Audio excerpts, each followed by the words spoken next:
Hare Krishna. Welcome to KC talks. నా పేరు మమత. నేను మెదక్ డిస్టిక్ నుంచి వచ్చాను. నేను ఒక ఐటీ ఎంప్లాయీని. కేసీ గారు చెప్పే మహాభారతాన్ని నేను మొదటి నుంచి ఫాలో అవుతున్నాను. గత పాడ్కాస్ట్లో మనం కనికనీతి మరియు లాక్షగృహ నిర్మాణం గురించి తెలుసుకున్నాం. పంచపాండవులను హతమార్చడానికి ధృతరాష్ట్రుడు, దుర్యోధనుడు మరియు దుష్టచతుష్టయం కలిసి పన్నాగం పన్నుతారు. దానిలో భాగంగానే వాళ్ళని వారణావ్రతానికి పంపించడం జరుగుతుంది. పంచపాండవులు మరియు కుంతి వారణావ్రతానికి వెళ్లే ముందు విదురుడు వాళ్ళకి కొన్ని క్లూస్ ఇస్తాడు. ఆ క్లూస్ని ఆధారంగా చేసుకొని రాబోయే విపత్తును ముందుగానే కనిపెడతారు ధర్మరాజు మరియు భీముడు. వారణావ్రతానికి వెళ్ళిన తర్వాత అక్కడ రాబోయే విపత్తును ముందుగానే గమనించిన ధర్మరాజు మరియు భీముడు ఆ లాక్షగృహ దహనం నుంచి తప్పించుకుంటారు. ఆ తర్వాత విదురుడు పంపించిన ఒక దూత సహాయంతో అరణ్యం నుండి గంగను దాటుతారు. తర్వాత ఏం జరగబోతుంది అనేది మనం కేసీ గారిని అడిగి తెలుసుకుందాం. హరే కృష్ణ కేసీ గారు. హరే కృష్ణ. గత పాడ్కాస్ట్లో మనం కనికనీతి మరియు లాక్షగృహ దహనం గురించి వివరించారు. అలాగే లాక్షగృహ దహనం నుంచి పంచపాండవులు ఎలా తప్పించుకున్నారు, అలాగే అక్కడి నుంచి గంగను ఎలా దాటారనేది వివరించారు. తర్వాత ఏం జరగబోతుంది అనేది మాకు వివరించగలరు? ప్రీణయామో వాసుదేవం. లాక్షాగృహం నుంచి వారి స్వరంగ మార్గం ద్వారా వారందరూ తప్పించుకున్నట్టుగా నేను లాస్ట్ ఎపిసోడ్లో చెప్పాను. ఎలా తప్పించుకున్నారు, అసలు ఆ డిజైన్ ఏమిటి, ఇలాంటివన్నీ మనం ఇప్పుడు తెలుసుకుందాం. 6 నెలలు లాక్షాగృహంలో గడిపిన తర్వాత విదురుడు ఒకరోజు అక్కడికి ఒక దూతని పంపించాడు. ఆ దూత ఎలా ఉన్నాడు అంటే ఎవరూ గుర్తుపట్టలేనటువంటి ఒక కార్మికుడులాగా, ఆ కొండలని కంకర్రాళ్లుగా చేసే ఒక కార్మికుడిలాగా ఉన్నాడు. ఎందుకంటే ఈ లాక్షాగృహం అనేది వాళ్ళ అఫీషియల్ రెసిడెన్సీ. అంటే అక్కడ ఉన్న రాజభటులు, హస్తినకు చెందిన ఎందరో రాజుకు సంబంధించిన వాళ్ళు, అంటే ఆ ధృతరాష్ట్రుడికి కౌరవులకు సంబంధించిన వాళ్ళెందరో ఆ లాక్షాగృహంలో ఉంటారు. ఆ లాక్షాగృహానికి కాపలా కాస్తారు. సో ఇప్పుడు ఏది జరిగినా, ఎవరికి ఇన్ఫర్మేషన్ లీక్ అయినా ధృతరాష్ట్రుడికి, దుష్టచతుష్టయానికి తెలుస్తుంది. అందుకే విదురుడు చాలా చాకచక్యంగా వీళ్ళని కాపాడుతున్నాడు. 6 నెలల పాటు లాక్షాగృహంలో ఉన్నప్పుడు విదురుడు ఎన్నో రకాల తన మాస్టర్ ప్లాన్స్ని వాడి తెలుసుకున్నాడు అసలు వీళ్ళు ఎప్పుడు ఏది చెయ్యబోతున్నారు అనేది. ఒకవేళ ఈ ఇన్ఫర్మేషన్ పాండవులకు లీక్ అయి పాండవులు ఏ రాత్రో అక్కడి నుంచి పారిపోతే, ఎలాగో తెలిసింది వాళ్ళకి, స్కెచ్ చేశారనే సంగతి, కానీ అక్కడి నుంచి వారు పారిపోతే హస్తినలో ఉండగానే ఎన్నో రకాలుగా చంపడానికి ప్రయత్నించాడు దుర్యోధనుడు, భీముడు చిన్నప్పుడు. అలాంటిది ఇప్పుడు పెరిగి పెద్దవాళ్ళు అయిపోయారు కాబట్టి, వాళ్ళు హస్తిన నుంచి బయట ఉన్నారు కాబట్టి ఆ వారణావ్రతంలో ఇక ఎంతమందికి సుపారీలు ఇచ్చుంటాడు, ఎన్ని సామంతరాజులను కొనేసి ఉంటాడు, వీళ్ళని ఎన్ని రకాలుగా పట్టుకునే ప్రయత్నం చేస్తారంటే చేజ్ స్టార్ట్ అవుతుంది వీళ్ళు ఒక్కసారి అక్కడి నుంచి పారిపోతే. ఇప్పుడు చేజ్ లేకుండా, ఎందుకంటే ఆ లాక్షాగృహంలో ఉన్న వాళ్ళందరూ కూడా హస్తిన రాజ్యానికి చెందిన వాళ్ళే. అందులో ఎవరు పాండవుల వైపున్నారు, ఎవరు ధృతరాష్ట్రుడి వైపున్నారనేది ఎవరికీ తెలియదు. అందులోనూ ధృతరాష్ట్రుడు ఇంకా రాజ్యానికి చక్రవర్తి. సో లాయల్టీ చక్రవర్తి వైపు ఎక్కువ ఉంటుంది, కానీ నిన్నగాక మొన్న యువరాజు అయిన ధర్మరాజు వైపు ఎవరికీ కూడా లాయల్టీ ఉండదు. ఇవన్నీ విదురుడు ఆలోచిస్తున్నాడు, ఎలా వీళ్లను తప్పించాలి. కాబట్టి ఒక కార్మికుణ్ణి దూతగా పంపించి ధర్మరాజుకి చెప్పే ప్రయత్నం చేశాడు. ఆ కార్మికుడు వచ్చి మళ్ళీ కోడ్ లాంగ్వేజ్లో ధర్మరాజుతో మాట్లాడాడు. నేను విదురుడు పంపితే వచ్చిన వాడను, ఇక్కడ నుంచి బయట దారి చూపించేవాడను. సో అతను చేత ఆ మందిరంలో, అంటే ఏదైతే లాక్షాగృహం హాల్, ఎక్కడైతే యువరాజైన ధర్మరాజు వారణావ్రతంలో ఉన్న మనుషులందరూ వచ్చి ఆయనని కలుచుకుంటారు, అక్కడ ఉన్న వాళ్ళు వాళ్ళ బాధలు, వాళ్లకు జరుగుతున్న సమస్యల గురించి మాట్లాడుకుంటారు. అలాగ లాక్షాగృహంలో కింద ప్లేస్ మొత్తం ఒక రాజ అంతఃపురంలాగా, ఒక హాల్ లాగా, ఒక సభలాగా తీర్చిదిద్దారు. అలాంటి ఒక ప్లేసులో మధ్యలో ఎక్కడైతే పెద్ద కార్పెట్ ఉంటుందో కార్పెట్ కింద తవ్వటం మొదలుపెట్టాడు ఈ వ్యక్తి. అంటే ప్రతిరోజు ధర్మరాజు వచ్చి అక్కడ కూర్చుంటాడు. చాలామంది వచ్చి ఆయన అక్కడ కలుస్తారు. మధ్యలో ఒక కార్పెట్ ఉంటుంది, ఒక డిజైన్ లాగా. దాని మీద ఎవరూ కూడా కాలు పెట్టరు. ఎవరికి డౌట్ రాదు అసలు అక్కడ ఆ కింద ప్లేస్లో ఒక సొరంగం ఉంటుంది అని. అక్కడ నుంచి తవ్వటం మొదలుపెట్టిన వాడు ప్రతిరోజు చాలా హడావిడిగా ఉంటున్నప్పుడు అప్పుడు లోపల నుంచి తవ్వుకుంటూ వెళ్ళిపోతున్నాడు. అంటే ఈ సొరంగం తవ్వటానికి అతనికి సుమారుగా 5 నెలలు పట్టింది. ఆ 5 నెలలు పట్టిన తర్వాత ఆ సొరంగం రాజ అంతఃపురం నుంచి తవ్వి గంగా నది ఒడ్డున ఉన్న ఒక అరణ్యం వరకు తవ్వాలి. తవ్వినప్పుడు అక్కడ ఎవరన్నా సొరంగాన్ని చూస్తే, ఏ అరణ్యంలో సంచరిస్తున్న వాళ్ళో ఆ గంగా నది తీరానికి వెళ్ళిన వాళ్ళో ఎవరో ఒకళ్ళు ఆ సొరంగాన్ని చూస్తే వాళ్ళేమన్నా ఈ సొరంగం ఎక్కడికి వెళ్తుందని అక్కడి నుంచి వస్తే మళ్ళీ రాజమందిరంలోకి వస్తారంటే ఈ ప్లాన్ లీక్ అవుతుంది. కాబట్టి ఏం చేశాడంటే సొరంగం యొక్క ఓపెనింగ్ అనేది ఒక పెద్ద ముళ్ళ పొద, ఒక గుబురుగా ఉండే ఒక విచిత్రమైన ముళ్ళ పొద కింద వరకు తవ్వాడు ఆయన. అంటే అక్కడ సొరంగం ఉంది ఈ ముళ్ళ పొద కింద అనే సంగతి బయట ఆ గంగానది ఒడ్డున సంచరిస్తున్న వాళ్ళకి, అరణ్యంలో వస్తున్న వాళ్ళకి డౌట్ రాదు. ఇక్కడ ఆ సొరంగం ఓపెనింగ్ ఎక్కడ ఉందనే ఒక సంగతి ఎవరికీ డౌట్ రాదు. ఎందుకంటే అది రాజ అంతఃపురం మధ్యలో కార్పెట్ కింద ఉంది. ఆ కార్పెట్ కింద మళ్ళీ ఏం చేశాడంటే ఎవరికీ తెలియకుండగా ఒకసారి సొరంగం మొత్తం ఏర్పడిన తర్వాత కొంచెం లోపలికి వెళ్ళిన తర్వాత ఆ కార్పెట్ పైనున్న భాగాన్ని కూడా ఏదో వేసి కప్పేశాడు. ఒకవేళ ఫ్యూచర్లో కార్పెట్ ఎవరన్నా తీసి చూస్తే అక్కడ ఒక సొరంగం ఉందని తెలియకుండా ఉండటానికి. అంటే బలంగా ఒక గుద్దు దాని మీద గుద్దితే అది లొట్టయి కింద పగిలిపోతే అందులోంచి వీళ్ళు తప్పించుకోవాలి. ఇంత డిజైన్ వేయించాడు విదురుడు. ఎందుకు మీరు ఇదంతా చెప్పారంటే చాలామందికి భీముడే అది తవ్వాడేమో అనే ఒక ఆలోచనలో ఉన్నారు. నన్ను కొందరు క్వశ్చన్స్ అడిగారు కాబట్టి చెప్తున్నా. భీముడు సొరంగం తవ్వల. సొరంగం తవ్వించడానికి విదురుడు ఒక అతన్ని పంపించాడు. అతను మొత్తం తవ్వాడు. ఇక చివరాఖరి రోజు, this is final day for Varanavrata visit from officials of Hastinapura. అంటే హస్తినాపురంలో ఉన్న చక్రవర్తికి సంబంధించిన అక్కడ ఉన్న యువరాజు వారణావ్రతానికి వచ్చి, ఆ వారణావ్రతం అంటే వారణాసి అని చెప్పాను, ఆ వారణావ్రతంలో ఉన్న వైభవం పశుపతినాథుడికి చేసి అక్కడ ఉన్న వాళ్ళందరికీ కూడా వారి సమస్యలను తీర్చి వాళ్ళ బాగోగులు యోగక్షేమాలన్నీ అర్థం చేసుకొని ఇక అక్కడి నుంచి వెళ్ళిపోవాలి. అలాంటి ఒక ఫైనల్ రోజు రాజలాంఛనాలకు అనుసారంగా అక్కడ ఉన్న వాళ్ళందరికీ అన్న సంతర్పణ చేశారు. ఆ అన్న సంతర్పణలో వచ్చిన బ్రాహ్మణులు, క్షత్రియులు, వైశ్యులు, శూద్రులందరూ కాదనకుండా అడిగిన వాడికి అడిగినంత రకరకాల పిండి వంటలతో భోజనాలు పెట్టారు. అందరూ తిన్నారు. అక్కడి నుంచి యువరాజుగా ఉంటున్న ధర్మరాజుని, 5 ఇంకా 4 పాండవులను, కుంతిని అందరినీ ఆశీర్వదించి, ధర్మరాజు యొక్క ఆలోచన విధానం బాగుంది, ధర్మరాజుకి ఎంతో పరిజ్ఞానం ఉంది, ఇప్పుడు పబ్లిక్ అడ్మినిస్ట్రేషన్లో ప్రాక్టికల్స్ కూడా ఆయన ఈ వారణావ్రతంలో కంప్లీట్ చేశాడు 1 year, చాలా బాగుందమ్మా, ఇతనే చక్రవర్తి అయితే ఇంకెలా ఉండబోతుందో అని చెప్పి అందరూ ధర్మరాజుని ఆశీర్వదించి ఆ కుంతిని పాండవులకు నమస్కరించి అక్కడి నుంచి వెళ్ళిపోయిన తర్వాత ఎవరు కూడా అక్కడ వైన్ అనేది సర్వ్ చెయ్యాల. కేవలం భోజనం, అన్న సంతర్పణ మాత్రమే చేశారు.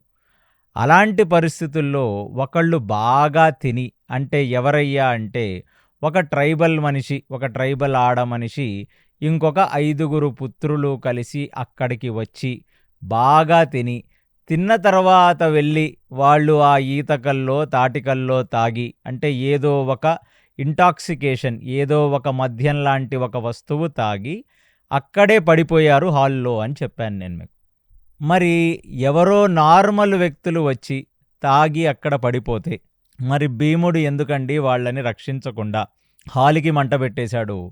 ఆ పురోచనుడు ఎక్కడైతే ఆ లక్క ఇంటి బయట తనంటూ ఒక క్వార్టర్స్ ఏర్పరచుకొని అక్కడ బ్రతుకుతున్నాడో అతని ఇంటికి నిప్పు పట్టేశాడు అని చెప్పాను. ఇక్కడ మధ్వాచార్యుల వారు మహాభారత తాత్పర్య నిర్ణయం నందు చెప్పేది ఏమిటంటే, వాళ్ళు నార్మల్ జనులు అయితే వచ్చి రాజుగారిచ్చిన అన్న సంతర్పణను తీసుకొని వారు భోజనం చేసి రాజుగారిని ఆశీర్వదించి వెళ్ళిపోవాలి అక్కడి నుంచి.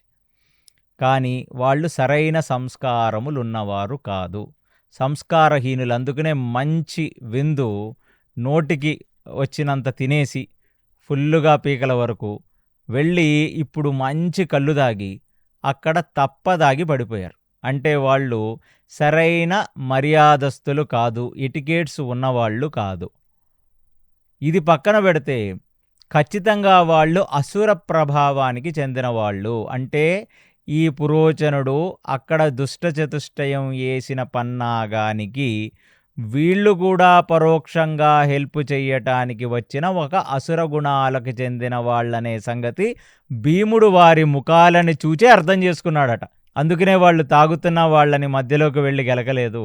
తాగిన తర్వాత వాళ్ళు పడిపోతే భీముడు వాళ్ళ గురించి ఆలోచించలేదు. ఎందుకంటే ఒకటి, వారి వర్ణాశ్రమ ధర్మానుసారం రాజుగారిచ్చిన విందుకు వచ్చి భోజనం చేసి ఒక ఎటికేట్స్ ఫాలో అయ్యి రాజుగారిని ఆశీర్వదించి వెళ్ళిపోవాలే తప్ప భోజనం బాగుంది కదా అని పీకల వరకు తిని దాని తర్వాత మద్యం తాగి ఒళ్ళు మరిచి అక్కడ పడిపోకూడదు. అంటే మద్యం తాగిన వాడిని రాజు రక్షించవలసిన అవసరం లేదని కూడా మీరు ఇక్కడ అనుకోవచ్చు ఒక రకంగా. ఇప్పుడు ఎప్పుడైతే రాత్రి అయ్యిందో ఉన్నవాళ్ళందరూ వెళ్ళిపోయారో, ఇక తెగ తాగి తూలి పడిపోయిన ఈ 6 ఇక్కడ ఉన్నారో, ఇమీడియట్లీ భీముడు ఒక సైగ చేశాడు కుంతికి, ఆ 4 పాండవులకు. అక్కడి నుంచి వెళ్ళాడు. పురోచనుడు కూడా యాక్టింగ్ చేసి అతని యొక్క ఇంటికి వెళ్ళాడు. ఈ లక్క ఇంటి పక్కనే ఉన్న ఒక ప్రదేశంలో అతనికి సపరేట్ క్వార్టర్స్ ఉంది, అక్కడికి వెళ్ళాడు. వెళ్ళి పడుకున్నట్టు యాక్ట్ చేశాడు. అది చూసిన భీముడు ఫస్ట్ పురోచనుడు ఇంటికి నిప్పంటించేశాడు, పురోచనుడు ఉన్న ప్రదేశానికి. నెక్స్ట్ లోపలికి వచ్చాడు, లక్క ఇంటికి నిప్పంటిచ్చేసి ఒక్కసారిగా ఆ సొరంగం మీద ఏదైతే ఒక కార్పెట్ లాంటిది కప్పి ఉందో ఆ కార్పెట్ని తీసి తన కాళ్లతో ఒక్కసారిగా దాన్ని కొడితే అది కింద పడి పగిలిపోయింది లోపల, ఎందుకంటే లొట్ట ఉంది కాబట్టి. ఇక ఇమీడియట్లీ కుంతిని పిలిచాడు. కుంతిని పిలిచి తను ఒక మనిషి మీద మనిషిని ఎలా కూర్చోబెట్టుకుంటాడో తన మెడ భాగం మీద కుంతిని కూర్చోబెట్టుకున్నాడు పైన. అంటే తన మెడ చుట్టూ 2 కాళ్ళు వేసుకొని కుంతి అతని మీద కూర్చుంది. అర్జునుడు, ధర్మరాజు ఇద్దరు కుడి ఎడమ భుజాల మీద వాళ్ళు ఎక్కి కూర్చున్నారు. అంటే చేతులు ఇలా పైకి ఇలా జాపేసరికి ఒకళ్ళు ఒక కుడి భుజం మీదేమో ధర్మరాజు పట్టుకొని ఉన్నాడు, ఎడం భుజాన్నేమో పట్టుకొని అర్జునుడు ఉన్నాడు. ఇక నకుల సహదేవులిద్దరినీ కూడా ఆయన 2 మూటలు పట్టుకున్నట్టుగా తన 2 చేతుల కింద వాటిని కట్టేశాడు. అంటే ఆయన సంకల్లో పెట్టేసుకున్నాడు వీళ్ళని. పెట్టుకొని ఆ మంట అంటించిన కొన్ని క్షణాలలోనే అది కరిగిపోతుంది. ఎందుకంటే అది లక్కతో, ఆవు నెయ్యితో, జంతువుల కొవ్వుతో, కొంచెం ఎండుటి గడ్డితో మిక్స్ చేసి పెట్టారంటే ఎలా అంటే ఒక్కసారిగా పెట్రోలు పోసిన ఒక గదిలో లేకపోతే ఏదో ఒక గ్యాస్ అంతా లీక్ అయిన ఒక చోట అగ్గి పెడితే ఎలా అయితే అది ఒక బ్లాస్ట్ లాగా ఇమీడియట్లీ స్ప్రెడ్ అవుతుందో, ఈ లక్క ఇంటిని కూడా ఎందుకు తయారు చేశారంటే ఒకవేళ మంట అనేది అంటుకుంటే వాళ్ళు గదుల్లోంచి హాల్లోకి వచ్చే లోపల మొత్తం వ్యాపించి మొత్తం వాళ్ళ మీద అది పడిపోవాలి. అంటే క్షణంలో అది దహనం అయిపోతుంది. అందుకనే లాక్షాగృహం. లేకపోతే నార్మల్ ఇంట్లో పెట్టి కూడా ఫైర్ యాక్సిడెంట్ చేయొచ్చు కదా. నార్మల్ ఇంట్లో పెట్టి ఫైర్ యాక్సిడెంట్ అని చూపిస్తే ఆ మనుషులు బయటికి రావడానికి కొంచెం సమయం పడుతుంది. ఇది ఫ్లేమబుల్. ఒక్కసారి మంట అంటిస్తే ఇది అలా వ్యాపించి వాళ్ళ రూముల్లోంచి హాల్లోకి పరిగెత్తుకుంటూ వచ్చే లోపల మొత్తం కాలిపోయి ఆ పైనున్న వ్యాక్స్ అంతా కరిగి వాళ్ళ శరీరాల మీద పడి వాళ్ళు మొత్తం దగ్ధమైపోతారంటే ఇందులోంచి బయటపడే అవకాశమే లేదు. మరి అలాంటిది వీళ్ళందరినీ ఎందుకు భీముడు ఎక్కించుకున్నాడంటే సమయం చాలా తక్కువ. ఒక్కసారి లక్క ఇంటికి మంట అంటించిన తర్వాత కొన్ని క్షణాలలో వీళ్ళ సొరంగ మార్గం నిండా బయటపడిపోవాలి. 2 కారణాలు దానికి.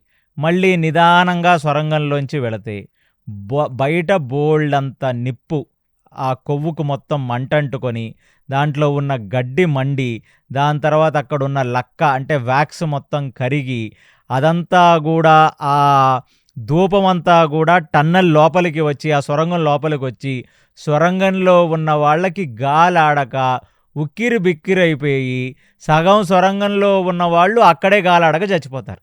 ఆ సొరంగం కూడా మళ్ళీ ఎంత పెద్దదది, ఎక్కడో వారణావ్రతం లోపల ఉన్న రాజ అంతఃపుర మందిరంలో మధ్యలో ఉన్న సొరంగం.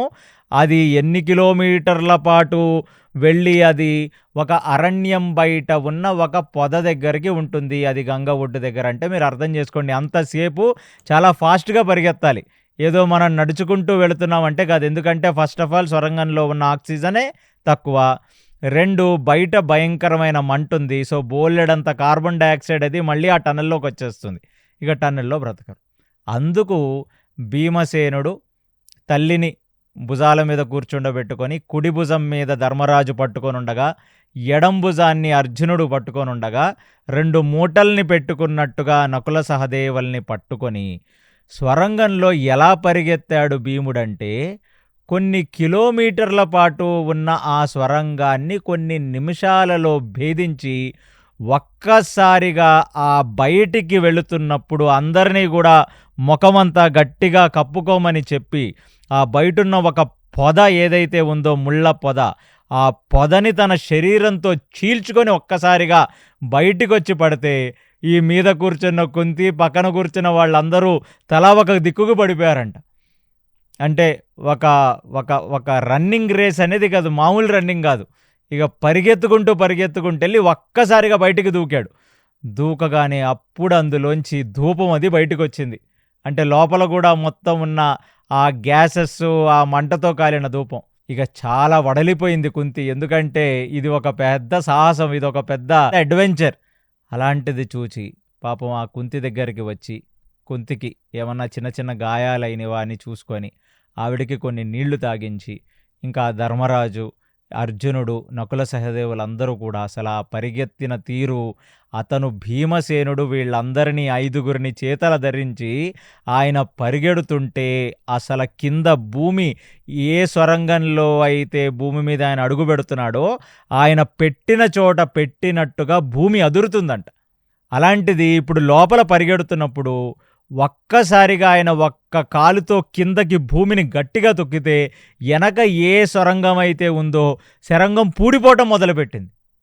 పూడిపోతూ అంటే వెనక నుంచి సొరంగం పూడిపోతుంది. ముందేమో తన భుజాల మీద ఎత్తుకున్న తల్లి తన జుట్టును పట్టుకొని ఇటువైపు ఉన్న ధర్మరాజ అర్జునులు, దాని తర్వాత 2 మోచేతుల కింద ఉన్న నకుల సహదేవులు, వాళ్ళసలు ఏమిటి మిరాకిల్. కళ్ళు మూసి కళ్ళు తెరిచే లోపల ఇదొక పెద్ద అడ్వెంచర్. వెనక నుంచి సొరంగం పడిపోతుంది, భీముడు అడుగు పెడుతున్నప్పుడు నేల పగిలిపోతుంది. అలా ఒక్కసారిగా బయటికి వచ్చి ఒక్క దూకేసరికి లోపల సొరంగం అంతా కూడా మూసుకుపోయింది. ఈయన ఫ్రిక్షన్కి, ఈయన ఫోర్స్కి ఏదైతే లొట్టుందో లొట్టంతా పూడిపోయింది. అంటే రేపొద్దున ఫైర్ యాక్సిడెంట్ అయిపోయిన తర్వాత ఫారెన్సిక్ టీం వస్తుంది హస్తినాపురం నుంచి. వాళ్ళు శవాలు అవి పరిశీలిస్తారు. పరిశీలించినప్పుడు అక్కడ ఫారెన్సిక్ టీములో ఉన్న ఎవడైనా ఇక్కడేదో పెద్ద లొట్టుందండి, ఇందులోంచి వీళ్ళు బయటికి వెళ్ళిపోయి ఉంటారు అని ఆ సమాచారం కానీ ధృతరాష్ట్రుడికి కానీ దుష్టచతుష్టయం కానీ చెప్తే ఇంకా ఇక్కడి నుంచి మహాభారతంలో అఫీషియల్ చేజ్ మొదలవుతుంది. ఎందుకంటే వీళ్ళనిగా రకరకాల సామంతరాజులు, ఎందుకంటే అప్పుడు హస్తిన కింద ఉన్న రాజ్యాలే ఇవన్నీ, వాళ్ళందరికీ ఇంకా సుపారీలు ఇస్తారు. వీళ్ళ తలలు తెచ్చిన వాడికి లైఫ్ టైం సెటిల్మెంట్ రా అంటే ఇక వాళ్ళందరూ కూడా వీళ్ళంట పడుతుంటారు. అందుకనే ఆనవాలు దొరకకుండా భీముడు బయటపడాలి. ఇంత పెద్ద ప్లాన్, ఇంత పెద్ద స్కెచ్ ఉంది ఇందులో. ఇదంతా కూడా విదురుడు 6 నెలల తర్వాత పంపించిన ఆ స్పైని, ఆ దూత ద్వారా ఇదంతా సమాచారం అందించాడు. ఇంకా రేపొద్దున ఫారెన్సిక్ టీం వచ్చినా అక్కడ ఒక సొరంగం ఉందనే సంగతి కూడా వాళ్లకు అర్థం కాని విధంగా భీముడు యొక్క పరిగెత్తుడులో ఆ సొరంగం పూడుకుపోయింది. అంతా బాగానే జరిగింది. ఇక కుంతి కొంచెం రెస్ట్ తీసుకుంది. అర్జునుడు, ధర్మరాజు, నకుల సహదేవులు కూడా ఏదో పెద్ద జైంట్ విల్లో తిప్పేసినట్టుగా వాళ్ళందరికీ తలలు తిరిగితే వాళ్ళందరూ కూడా కొంచెం నీళ్లు తాగారు. 1 నిమిషం నెమ్మది పడ్డారు.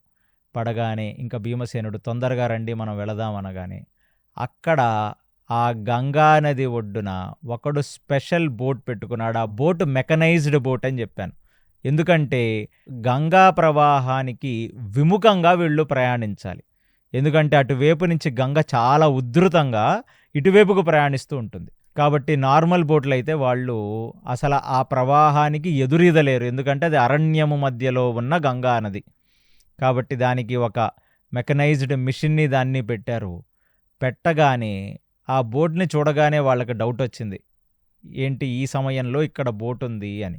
ఆ బోటువాడు కూడా చెప్పిన కోడ్ లాంగ్వేజ్ ఏమిటంటే అక్కడ బోటు మీద కూర్చొని సొరంగంలో దాక్కున్న ముళ్ళపందిని అగ్ని ఏమీ చెయ్యలేదు అన్నాడు.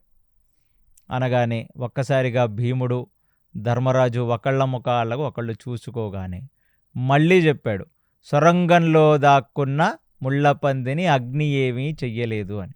దీంతో వాళ్ళు అర్థం చేసుకున్నారు. వాళ్ళ బాబాయ్ అయిన విదురుడు ఈ వారణావ్రతానికి వెళుతున్నప్పుడు కూడా ఇలాంటి కోడ్ సంకేతాలే చెప్పాడు ఆయన.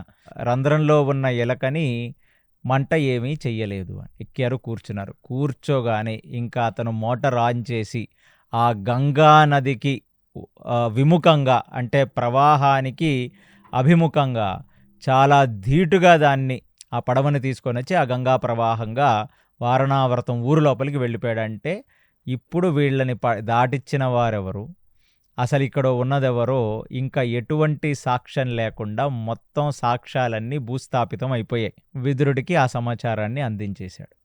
విదురుడు ఎంతగానో ఆనందపడ్డాడు. సొరంగం ద్వారా పాండవులు బయటపడ్డారు, ఇతను గంగని దాటించేశాడనే సంగతి. వాళ్ళందరూ ఆ రాత్రి అరణ్యంలో కాసేపు పడుకొని ఉండగా అక్కడ ఒక అద్భుతమైన ఘటన జరిగింది. ఏమిటంటే కరెక్ట్గా బ్రహ్మముహూర్తం ఇంకొన్ని గంటలలో అంటే మిట్ట అర్ధరాత్రి ఒక 12:30 గంట సమయంలో రాక్షసులకి విపరీతమైన ఆకలి అవుతుంది. అందుకనే అర్ధరాత్రి టీవీలు, ఛానళ్ళు, నెట్ఫ్లిక్స్లు చూసుకుంటూ చిప్స్ అవి తినకూడదనమాట. ఎందుకంటే ఆ అర్ధరాత్రి బింజ్ ఈటింగ్ అనేది కేవలం రాక్షస పిశాచ గణాలు మాత్రమే చేస్తారు. నార్మల్ మనుషులు ఎవరు సూర్యుడు ఉన్నప్పుడు మాత్రమే భోజనం చేస్తారనమాట. అతనికి ఎక్కడో మానవుల వాసన వచ్చింది. రాగానే అతను వాళ్ళ చెల్లిని పిలిచి చెప్తున్నాడు, ఒక రాక్షసుడు, ఏమిటిది, ఎప్పుడూ లేనిది నాకు నరుల యొక్క వాసన కలుగుతుంది. అసలు ఈ సమయంలో ఇక్కడికి నరులు ఎలా వస్తారు? హిడింబి, నువ్వు వెళ్ళి అసలు ఇక్కడ ఎవరు మనుషులున్నారో కొంచెం చూచి రావలసినది, లేదా అక్కడ మనుషులు ఉంటే నువ్వు వాళ్ళని బంధించి నా దగ్గరికి తీసుకురావలసినది అని ఆదేశించాడు హిడింబ అనే ఒక రాక్షసుడు. ఆమె కూడా అన్నమాట జవదాటకుండా ఆ 1:30 గంటల అర్ధరాత్రి వేళ వెళ్ళి ఎక్కడ నుంచి వాసన వస్తుందో అక్కడ వెతకసాగింది. వెతుకుతున్నప్పుడు ఒకచోట ఒక పెద్ద వయసు గల్ల ఒక స్త్రీ, ఇంకొక చోట బాగా ఆజానుబాహుడుగా తెల్లగా ఉన్న ఒక అర్జునుడు, ఆయన పక్కన ధర్మరాజు, ఆ కుంతి ఇరువైపులా నకుల సహదేవులు కనబడ్డారు. ఎంతగానో ఆనందించింది. అమ్మ, ఒకళ్ళు కాదురా నాయనా, సాలిడ్గా 5 దొరికారిక్కడ అని అనుకుంటున్న తరుణంలో ఒక దగ్గర నుంచి పెద్ద గురక వినపడుతుంది. ఎవర్రా ఇది అని అటువైపు చూస్తే ఇక భీమసేనుడు ఒక్కడే ఒక చెట్టు కింద తన యొక్క కుడి చేతిని ముడుచుకొని ఆ నెత్తి కింద అది పెట్టుకొని పడుకుంటున్నాడు. ఓహో, అంటే బోనస్గా ఇంకొకడున్నాడు, ఎవరి బలిష్టంగా ఉన్న వ్యక్తి అని చెప్పి దగ్గరికి వెళ్ళి చూసింది. చూడటంతో ఆ చంద్రబింబం భీముడి యొక్క ముఖం మీద పడితే ఆయన ఆ పడుకుంటున్నప్పుడు ఆయన కళ్ళు, ఆయన భుజాలు, ఆయన కండలు, దాని తర్వాత అక్కడక్కడ చిన్న చిన్న గాయాలు జరిగాయి. ఎందుకంటే ఆ సొరంగంలో పరిగెత్తినప్పుడు ఆ కాళ్ళు, ఆ తొడలు, ప్లస్ ఆయనని వృకోదరుడు అంటారంటే ఎంత బలిష్టమైన చెస్ట్ ఉంటే అక్కడ ఒక నక్కకున్నట్టుగా లైట్గా పొట్టభాగం బయటకు వచ్చి ఉంటుందంటే ఒక గ్రీక్ గాడ్లా ఉంటాడనమాట భీమసేనుడు. చూచి అబ్బా ఎంత సౌందర్యంగా ఉన్నాడు, అసలు ఏమిట్రా నాయన, నేను మనుషులు ఎంతనో చూశాను కానీ ఇలాంటి ఫిజిక్ ఉన్న మనిషిని మాత్రం నేను చూడలేదు. అంటే ఫిజిక్ వర్ణన అనేది ఇక్కడ ఎందుకు చెప్తున్నావంటే శారీరక ఆకృతిని చూచి విపరీతంగా మోహించటం అనేది కూడా కేవలం ఒక అసుర స్త్రీలు చేస్తారు తప్ప ఒక మంచి జ్ఞానం ఉన్న స్త్రీలెవరు ఆ శారీరక ఆకృతిని చూసి పడరు వాళ్ళు. అలాంటిది ఎక్కడ లేని మన్మథతాపం కలిగింది హిడింబికి. అసలు మన్మథతాపం కలగటం అనేది పక్కన పెట్టుకుంటే వచ్చినది దేనికి? తన అన్నడిగాడు, ఎవరైనా మనుషులు ఇక్కడున్నారు, నాకు వాసన వస్తుంది, వాళ్ళని తీసుకురావలసినది.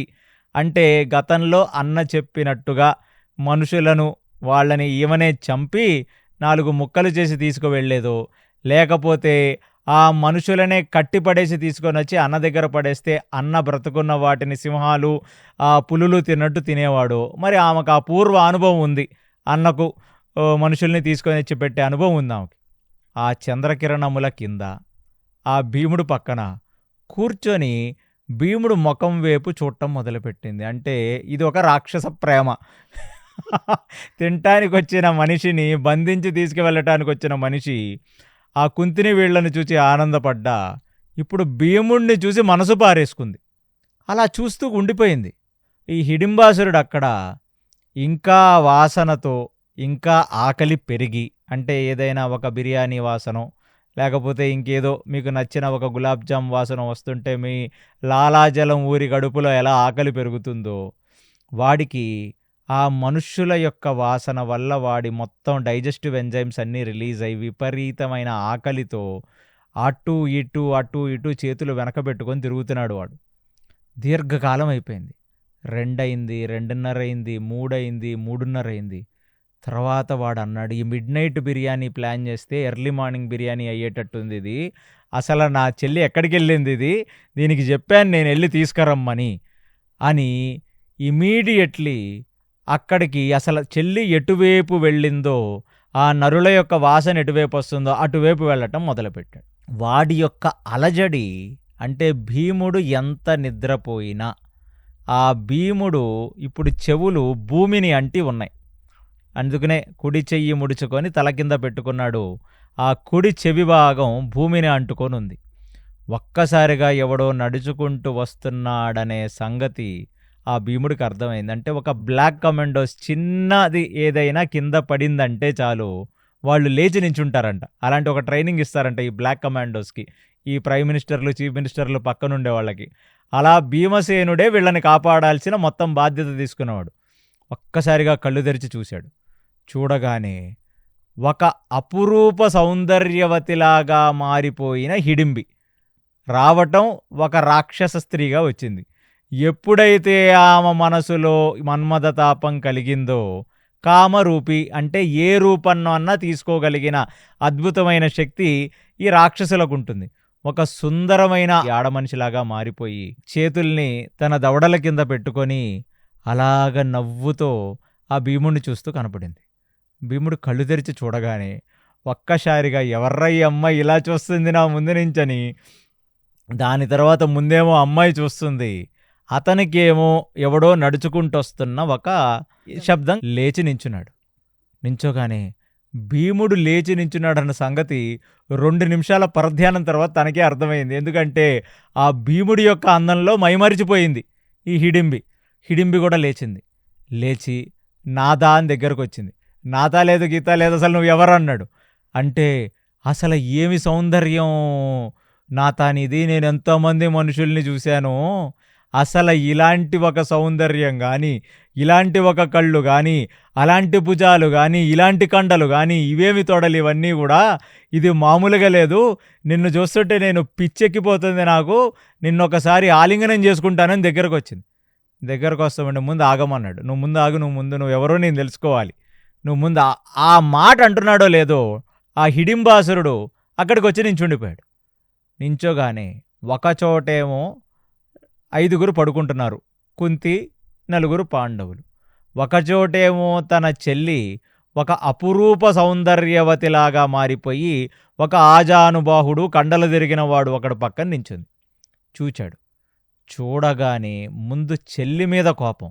నీకేం చెప్పి పంపించానే నేను, నాకు వెళ్ళి ఈ నరులందరినీ కట్టి వాళ్ళని నా దగ్గరికి తీసుకురమ్మంటే నువ్వెప్పుడు గనక వెళ్ళావు, నువ్వు అర్ధరాత్రి వెళ్ళావు, నువ్వు ఏ 1 గంటకో 1 గంటన్నరకో, ఇప్పుడు సమయం ఎంత అవుతుంది?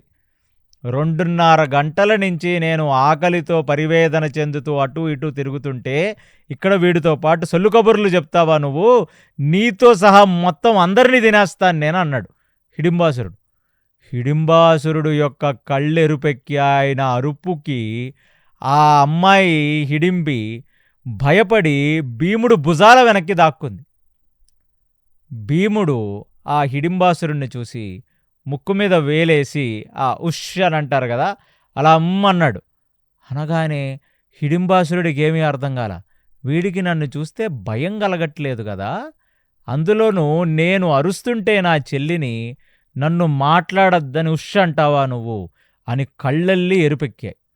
ఎరుపెక్కగానే ముందు భీముడు ఉష్ అని ముందు అటువైపు చూశాడు. కుంతి నిద్రలేచిందా, పాండవులు నలుగురు నిద్రలేచారా లేదా అని, అంటే వాళ్ళు డిస్టర్బ్ కాకూడదు అని హిడింబాసురుణ్ణి ముక్కు మీద వేలు పెట్టి ఉష్ అన్నాడు అనమాట. అంటే నువ్వు మాట్లాడద్దు, నువ్వు అసలే అసురుడివి, నీ మాటలకి వాళ్ళు నిద్రలేస్తారు. అందులోనూ ఆ సొరంగంలో నేను పరిగెత్తిన పరిగెత్తుడికి, బయటకు వచ్చి నేను దూకిన దూకుడికి మా తల్లిగారికి ఊసాలు కదిలిపోయాయి. ఉన్న పాండవులందరికీ వాళ్ళు మంచిగా రెస్ట్ తీసుకుంటున్నారు ఇక్కడ ఈ అరణ్యంలో. ఇంకంతే, ఫుల్గా ఇరిటేట్ అయిపోయాడు హిడింబాసురుడు. ఒకటి నువ్వు భయపడకపోగా నాకు వేలు చూపిస్తావా, నాకు వేలని చెప్పి పాండవులను చూచి మళ్ళీ హిడింబాసురుడు వైపుకు తల తిప్పేసరికి హిడింబాసురుడు తను ఒక పెద్ద శరీరాన్ని వేసుకొని పరిగెత్తుకుంటూ వచ్చి ఆ భీముడిని ఒక్కసారిగా తోస్తే భీముడు హిడింబాసురుడు ఇద్దరూ ఎగిరి కింద పడ్డారు. పడగానే ఒక్కసారి పెద్ద సౌండ్ వచ్చింది. పెద్ద సౌండ్ రాగానే కుంతి లైట్గా నిద్రలేచింది ఏమి జరుగుతుందని. అంటే కుంతి కదిలిందన్న సంగతి గమనించిన భీమసేనుడు తన యొక్క అరిచేతితో హిడింబాసురుడు యొక్క నోటిని మూసేసి, ఎందుకంటే వాడు మళ్ళీ అరిస్తే మిగతా వాళ్ళు కూడా లెగుస్తారని, వాణ్ణి లేపి తను లేచి వాడిని చేతులు కాళ్ళు వెనక్కి పెట్టి ఆయన నోరు మూచి భుజం మీద వేసుకొని అక్కడ నుంచి ఒక 100 అడుగుల దూరం పరిగెత్తి వాణ్ణి ఇసిరేశాడంట అక్కడ. ఇదంతా హిడింబి చూస్తుంది. చూసి వామ్మో వామ్మో నువ్వేం మనిషివిరా నాయన, మా అన్నని చూస్తే నార్మల్ మనుషులే ప్యాంటు తడిపేసుకుంటారు, అలాంటి వాడిని నువ్వు వాడి నోరు మూసి 100 అడుగులకి తీసుకెళ్ళి అక్కడ ఇసిరేసావని. అసలు హిడింబాసురుడిది చూసి తట్టుకోలేకపోయాడు. నన్నొక మనిషి నా నోరు మూచి 100 అడుగుల పాటు నన్ను కదలనివ్వకుండా దిగ్బంధనం చేసి తీసుకొని వచ్చి ఇక్కడ ఇసిరేశాడా అని చెప్పి వాడు ఒక్కసారిగా ఒళ్ళంతా ఇదిలిచ్చుకొని ఒంటి మీద ఉన్న మట్టిని పక్కనున్న బండరాళ్లని తీసి భీముడి మీదకి ఇసిరేయటం మొదలుపెట్టాడు. వాడు ఇసిరేసిన బండరాయిని ఇసిరేసినట్టుగా భీముడి చేత్తో పట్టుకోవడం కింద పెట్టడం. ఇక పెడుతుండగా ఇక ఆ శబ్దాలు, ఆ రాళ్ల కదుపు ఇది చూచిన కుంతి పక్కనున్న ధర్మరాజుని వీళ్ళని లేపింది. చూడరా నాయన, భీమసేనుడు ఎవరితోనో యుద్ధం చేస్తున్నాడని. తల్లికి తమ్ముళ్లకు రెస్ట్ కలిగించాలి, వాళ్ళ నిద్ర డిస్టర్బ్ కాకూడదని ఇంత పని చేసిన వాడు వీడు చేసిన ఎకిలి వేషాలకి హిడింబాసురుడికి వాళ్ళు లెగనే లేచారు. ఇక అంతే, వాళ్ళు లేచారన్న కోపం ఇక భీమసేనుడు కన్నెరుపెక్కి వాడిని ఒక బట్టలని ఎలా అయితే మనం ఉతుకుతామో ఆ బట్టలని ఒక మూల పట్టుకొని ఎలా అయితే ఉతికేవాళ్ళు బండకేసి కొట్టుకుంటూ దాన్ని ఉతుకుతారో అలా హిడింబాసురుడు కాలు పట్టుకొని వాడి తలని భూమికేసి కొట్టడం మొదలుపెట్టాడంట. ఎంత కొడుతుంటే అంత రక్తం గారుతుంది హిడింబాసురుడిది. అసలు హిడింబాసురుడికి భీముణ్ణి కొట్టే ఛాన్స్ లేకుండా తుక్కు కింద కొట్టేసి వాణ్ణి తిప్పి ఇసిరేస్తే వాడెళ్ళి ఒక పెద్ద వృక్షం యొక్క మొదట పడి ఆ పడిన ఫోర్స్గా వృక్షం కింద పడింది. పడగానే అసలు హిడింబాసురుడు షాక్లో ఉన్నాడు.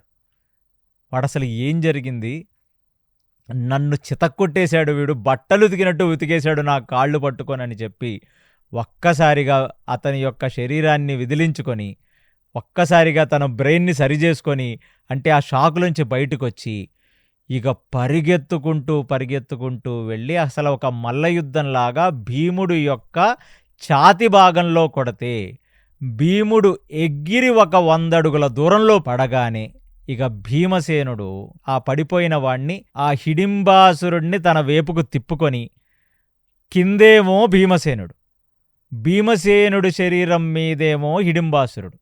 భీముడి యొక్క కుడి చేతితో హిడింబాసురుడు యొక్క మెడని పట్టి నొక్కి పట్టుకున్నాడంతే. ఇక హిడింబాసురుడు గాలిలో చూచుకుంటూ ఆ చంద్రబింబం వైపు చేతులు కాళ్ళు ఇదిలించుకుంటున్నాడంతే.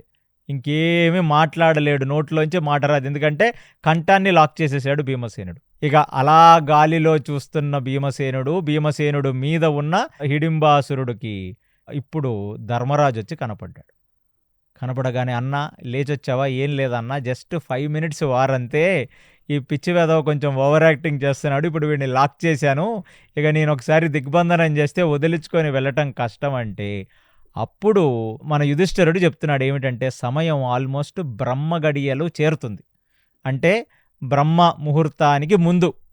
ఇది అసుర సంధ్య, అన్ని సంధ్యలలో అసురులకు విపరీతమైన శక్తి పెరుగుతుంది.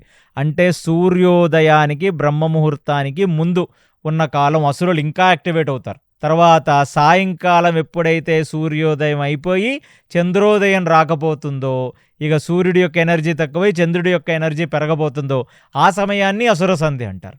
కాబట్టి ఇది ప్రాతకాల సంధ్య రాబోతుంది. ఇప్పుడు విశేషమైన బలం పెరిగిపోతుంది రాక్షసులకు, పిశాచులకు. కాబట్టి మేమేదో వింటామనో, లేకపోతే గట్టిగా శబ్దం రాకూడదనో నువ్వు ఇంతసేపు నిగ్రహించే ప్రయత్నం చేశావు, మేము చూసాం. ఒక్క క్షణంలో, అంటే చాలా తక్కువ సమయంలో ఈ హిడింబాసురుణ్ణి నువ్వు చంపేయవలసినది అని ఆదేశించాడు. ఇక అన్న ఆదేశించిన వెంటనే ఒక్కసారిగా ఆ భూమి మీద నుంచి పైకి లేచిన భీమసేనుడు ఇక హిడింబాసురుణ్ణి తన వేపు తిప్పుకొని, ఇక తన యొక్క డొక్క భాగంలో భీముడి యొక్క పిడికెలు బిగించి గుద్దితే ఆ హిడింబాసురుడికి నోట్లోంచి రక్తం రాగానే ఇమీడియట్లీ హిడింబాసురుడిని వెనక్కి తిప్పి తన ఎడంకాలిని హిడింబాసురుడు యొక్క వెన్నుముక్క భాగంలో, అంటే వెన్ను మీద కాలు పెట్టి వాడి మెడ పట్టుకొని తన వేపుకు లాగితే ఏదో ఒక ధనస్సు వంగినట్టుగా ఒక చేత్తోనేమో హిడింబాసురుడు యొక్క మెడ పట్టుకున్నాడు, తన యొక్క కుడి కాలుతో హిడింబాసురుడు యొక్క వెనుముక మీద కాలు పెట్టాడు. కాలు పెట్టి వెనక్కి వంచుతున్నాడు, ఇలా పుల్లను వంచినట్టుగా. ఉంచుతుంటే ఇక హిడింబాసురుడు కూడా అరిచిన అరుపు అరవకుండా గట్టిగా అరుచుకుంటూ చేతులు గాల్లో కొట్టుకుంటుంటే, ఇక ఆ కాలుని గట్టిగా వెన్నుముకలోకి వంచేస్తే వెన్నుముక పొట్టలోంచి బయటికి వచ్చేసి వాడు 2 ముక్కలైపోతే, అందులో ఆ 2 ముక్కలుగా విడిపోయిన శరీరాన్ని ఒక ఎడంకాలుతో ఆ శరీర భాగాన్ని తొక్కితూ తన చేత్తో తన తలను పట్టుకొని లాగితే వెనుముక నుంచి సగం శరీరం బయటకు వచ్చిందంట. ఇంత వర్ణనుంది ఈ హిడింబాసుర సంహారంలో వ్యాసుడు రాసింది. అంటే మనిషిని సగానికంటే జరాసంధుణ్ణి మధ్యలో చీల్చినట్టు, కీచకుణ్ణి ముద్దలాగా చేసినట్టు హిడింబాసురుణ్ణి వెనక నుంచి 2 ముక్కలు చేచి అది లాగుతుంటే వెన్నుముక విరిగి ఒక ముక్క వస్తే దాన్ని తీసుకొని ఒకవైపుకి, ఆ కాళ్ల భాగాన్ని తీసి ఇంకో వైపుకి ఇసిరేశాడంట. అసలు ఇలా చంపుతున్నప్పుడు, ఆ వెనుముకను వంచుతున్నప్పుడు వెనుముక విరిగి ఆ పొట్టలోంచి బయటకు వస్తున్నప్పుడు ఆ హిడింబాసురుడు యొక్క రక్తం మొత్తం భీముడి యొక్క ముఖం మీద పడి అది చిమ్మి ఆ 2 భాగాలుగా చీలుస్తున్నప్పుడు అందులోంచి ఏదో వాటర్ వచ్చినట్టుగా రక్తం అంతా అతని శరీరం మీద పడి జుట్టంతా తడిచిపోయి ఒక్కసారిగా ఆ కళ్ళల్లో కూడా నెత్తురు పడి ఒక రౌద్ర రూపంతో నించొనున్నాడంట భీమసేనుడు. అది చూచిన పాండవులకు, అది చూసిన కుంతీదేవికి అర్థమైంది, వామ్మో చంపటాల్లో మేము చాలా రకాలు చూసాం కానీ భీముడికి అసలు అస్త్రాలతో సంబంధం లేదు, భీముడికి శస్త్రాలతో సంబంధం లేదు, చేత్తో ఇన్ని విచిత్రాలుగా చంపగలడు. అయినా ఇదేం చంపటం రా నాయన, మేము ఎన్నో రకాలుగా ఛాతిని బద్దలు కొట్టడం, తలబగల కొట్టడం చూసాం కానీ వెనక్కి తిప్పి వెన్నుముక మీద కాలేసి వెనుముకను విరిచేస్తే వెనుముక వంగి కడుపులోంచి వెన్నుముక బయటికి రావటంతో కాకుండా మనిషిని ఏదో కటింగ్ మిషన్లో కట్ చేసినట్టుగా 2 భాగాలు చేసేశాడు, టాపు బాటం కింద. అసలు వీళ్ళందరూ ముక్కున వేలేసుకొని నిర్ఘాంతపై పాండవులు చూస్తుంటే, ఇక్కడ ఇంత హడావిడి జరుగుతుంటే ఆ భీముడు శరీరం మొత్తం రక్తంతో తడిచి రౌద్రంగా కనబడుతుంటే, ఇంకా చేతుల దవడల కింద పెట్టుకొని అదేదో పెద్ద ఆశ్చర్యార్థకంలాగా ఆ హిడింబి ఇంకా ప్రేమతో పులకించి భీముడిని చూస్తుంది. అక్కడున్న వాళ్ళు అనుకున్నారంట, ఏమిటి పిచ్చిగానే ఉందా దీనికి, ఒక మనిషిని ప్రేమించడం చూసాం కానీ ఇది వ్యామోహానికి మించిన వ్యామోహం, రాక్షస ప్రేమ. ఎందుకంటే అంత మెస్మరైజ్ అయిపోయింది అసలు ఈయన కొట్టే తీరు, విరిచే తీరు. అబ్బాబ్బాబ్బాబ్బా, ఒక్కసారిగా భీముడు ఆ రౌద్రంగలా నించుంటే చప్పట్లు కొట్టేసిందంట హిడింబి. అప్పుడు అక్కడ ఉన్న ధర్మరాజు అడిగాడు, ఎవరమ్మా నువ్వు? ఎందుకంటే మేము నిద్రలేచేసరికి భీముడు ఎవరితోనో పోరాడుతున్నాడు, పక్కనేమో నువ్వు అపురూప సౌందర్యవతిలాగా నించున్నావు, అందులోనూ ఆ భీముడిని యథేచ్ఛగా చూస్తున్నావు. వాడిని చంపగానే ఏదో చిన్నపిల్లలు గెంతుకుంటూ ఆనందపడ్డట్టుగా తన పాదాల మీద గెంతుతూ చప్పట్లు కొడుతుంటే ఆ కుంతి కూడా చిన్నపిల్లలాగా భావించిందంట ఆ హిడింబిని. అప్పుడు భీమసేనుడు దగ్గరకు వచ్చాడు. దగ్గరకు వస్తే అప్పుడు ఇక్కడ పాండవులందరికీ చెప్తుంది ఆ కుంతితో సహా. ఏమని అంటే, చచ్చిపోయినవాడు మా అన్నే.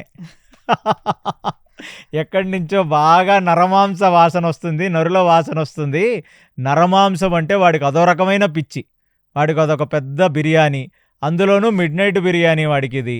మీరంతా వచ్చారు, ఇక నన్ను పంపించాడు మిమ్మల్ని తీసుకొని వస్తే ఇప్పుడు మంచిగా వాడు రకరకాల విందులు చేసుకుందామని.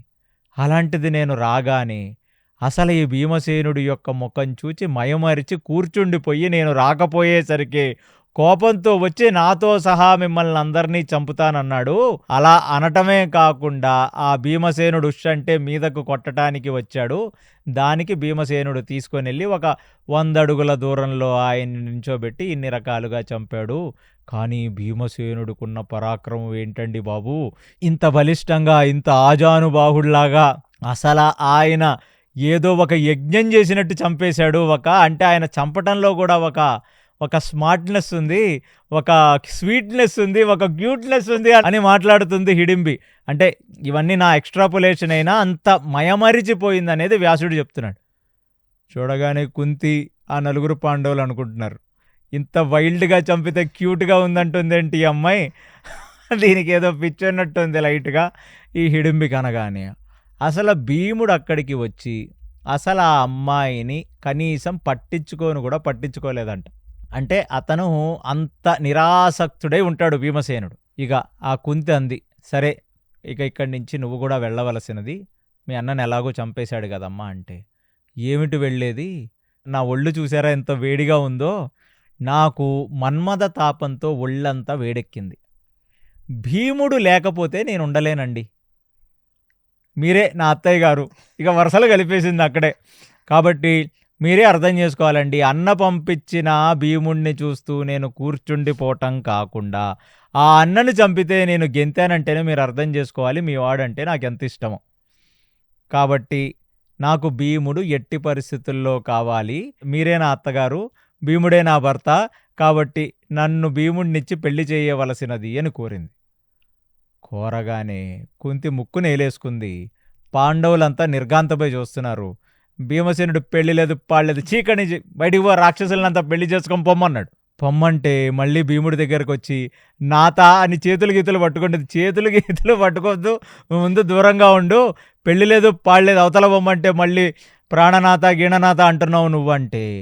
అసలు కుంతివైపుకు చూసి ఏదో మనిషికి గాలాడకపోతే ఎలా గిలగిల కొట్టుకుంటారో అలాగా అసలు నేను భీమసేనుణ్ణి ముట్టుకోకపోతే, భీమసేనుణ్ణి ఆలింగనం చేసుకోకపోతే, అసలు భీమసేనుడి పక్కన నేను నించోపోతే ఈ మూమెంట్లో నేను చచ్చిపోయేటట్టున్నాను. నాకు ఇప్పుడు ఆక్సిజన్ భీమసేనుడే, నిజమైన ఆక్సిజన్ కూడా అక్కర్లేదు, నేను రాక్షసిని, నాకు ఎన్ని రకాల సిద్ధులు ఉన్నాయి అనుకుంటున్నారు, అయినా సరే నా మనసు దోచేశాడు ఈ భీమసేనుడు, నాకు భీమసేనుడే కావాలంది. అంటే అదొక అబ్సెషన్, అంటే వ్యామోహానికి వ్యామోహం అన్నమాట. అదొక విపరీతమైన ఇన్ఫాక్చుయేషన్ అని చెప్పచ్చు ఇంగ్లీష్లో. అది ఒక విపరీతమైన కోరిక, ఒక 100 రెట్లు పెరిగితే ఎలా ఉంటుందో అలాగా ఒళ్ళంతా మండిపోతూ అసలు చూచి ఇక నేను భీమసేనుడు లేకుండా బ్రతకలేననిస్తుంది. అప్పుడు భీముడు అన్నాడు, ఇలాంటి రాక్షసులు చాలామంది ఉంటారు ఈ అరణ్యాలలో, రాక్షసులనంతా నమ్మలేము అని.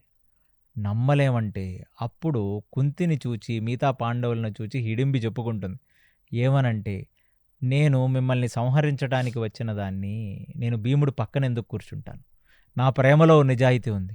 ఆయన నేత్రములు చూచి ఆ చంద్రకిరణములు ఆయన శరీరం మీద పడుతున్నప్పుడు ఆ శారీరక సౌందర్యం చూసి నా మనసు నా దేహం అన్నీ ఇచ్చేశాను ఈయనకి. నేను రాక్షసిని, నేను తలుచుకుంటే అసలు ఎలాంటి రూపమన్నా తీసుకోగలను, నేను తలుచుకుంటే ఎవరినైనా పెళ్లి చేసుకోగలను. అయినా సరే మీ అబ్బాయిని నేను ఇంత ఇష్టపడుతున్నాను, మా అన్నని చంపినా నేను ఆనందపడ్డానంటేనే మీరు అర్థం చేసుకోవాలి. అందులోనూ నాకు కొన్ని సిద్ధులున్నాయి. ఏమిటంటే, ఇక్కడ నుంచి కొంచెం దూరం వెళితే శాలిహోత్రుడు అనే ఒక ఋషి ఆశ్రమం ఉంటుంది. ఆ ఋషి ఆశ్రమం పక్కనే ఒక ప్రత్యేకమైన కోనేరుంది. ఆ ఋషియే ఏర్పరిచాడు. ఎందుకంటే ఆ ఋషి భయంకరమైన తపస్సు చేసుకుంటాడు. ఆ ఋషి ఆశ్రమంలో వచ్చిన వాళ్ళ కోసం ఆ కోనేరు. ఆ కోనేటిలో నీరు తాగితే మీకు ఆకలి దప్పికలు తగ్గిపోతాయి. ఆ తగ్గిపోయినప్పుడు వాళ్ళందరూ మోక్ష సాధన చేస్తారు. అలాంటి ఒక సరస్సుంది, నేను తీసుకెళ్తాను. అదే కాకుండా మీరక్కడున్నప్పుడు మళ్ళీ మీరు వేదవ్యాస ఋషిని కలుసుకుంటారు. ఆ వేదవ్యాస ఋషి వల్ల మీకు ఎన్నో మంచి విషయాలు జరుగుతాయి. కాబట్టి నాకు భూత భవిష్యత్ వర్తమానములు కూడా తెలుసు. నేనేమీ అంత లేకిదాన్ని కాదు, నేనేమంత పిచ్చిదాన్ని కాదు.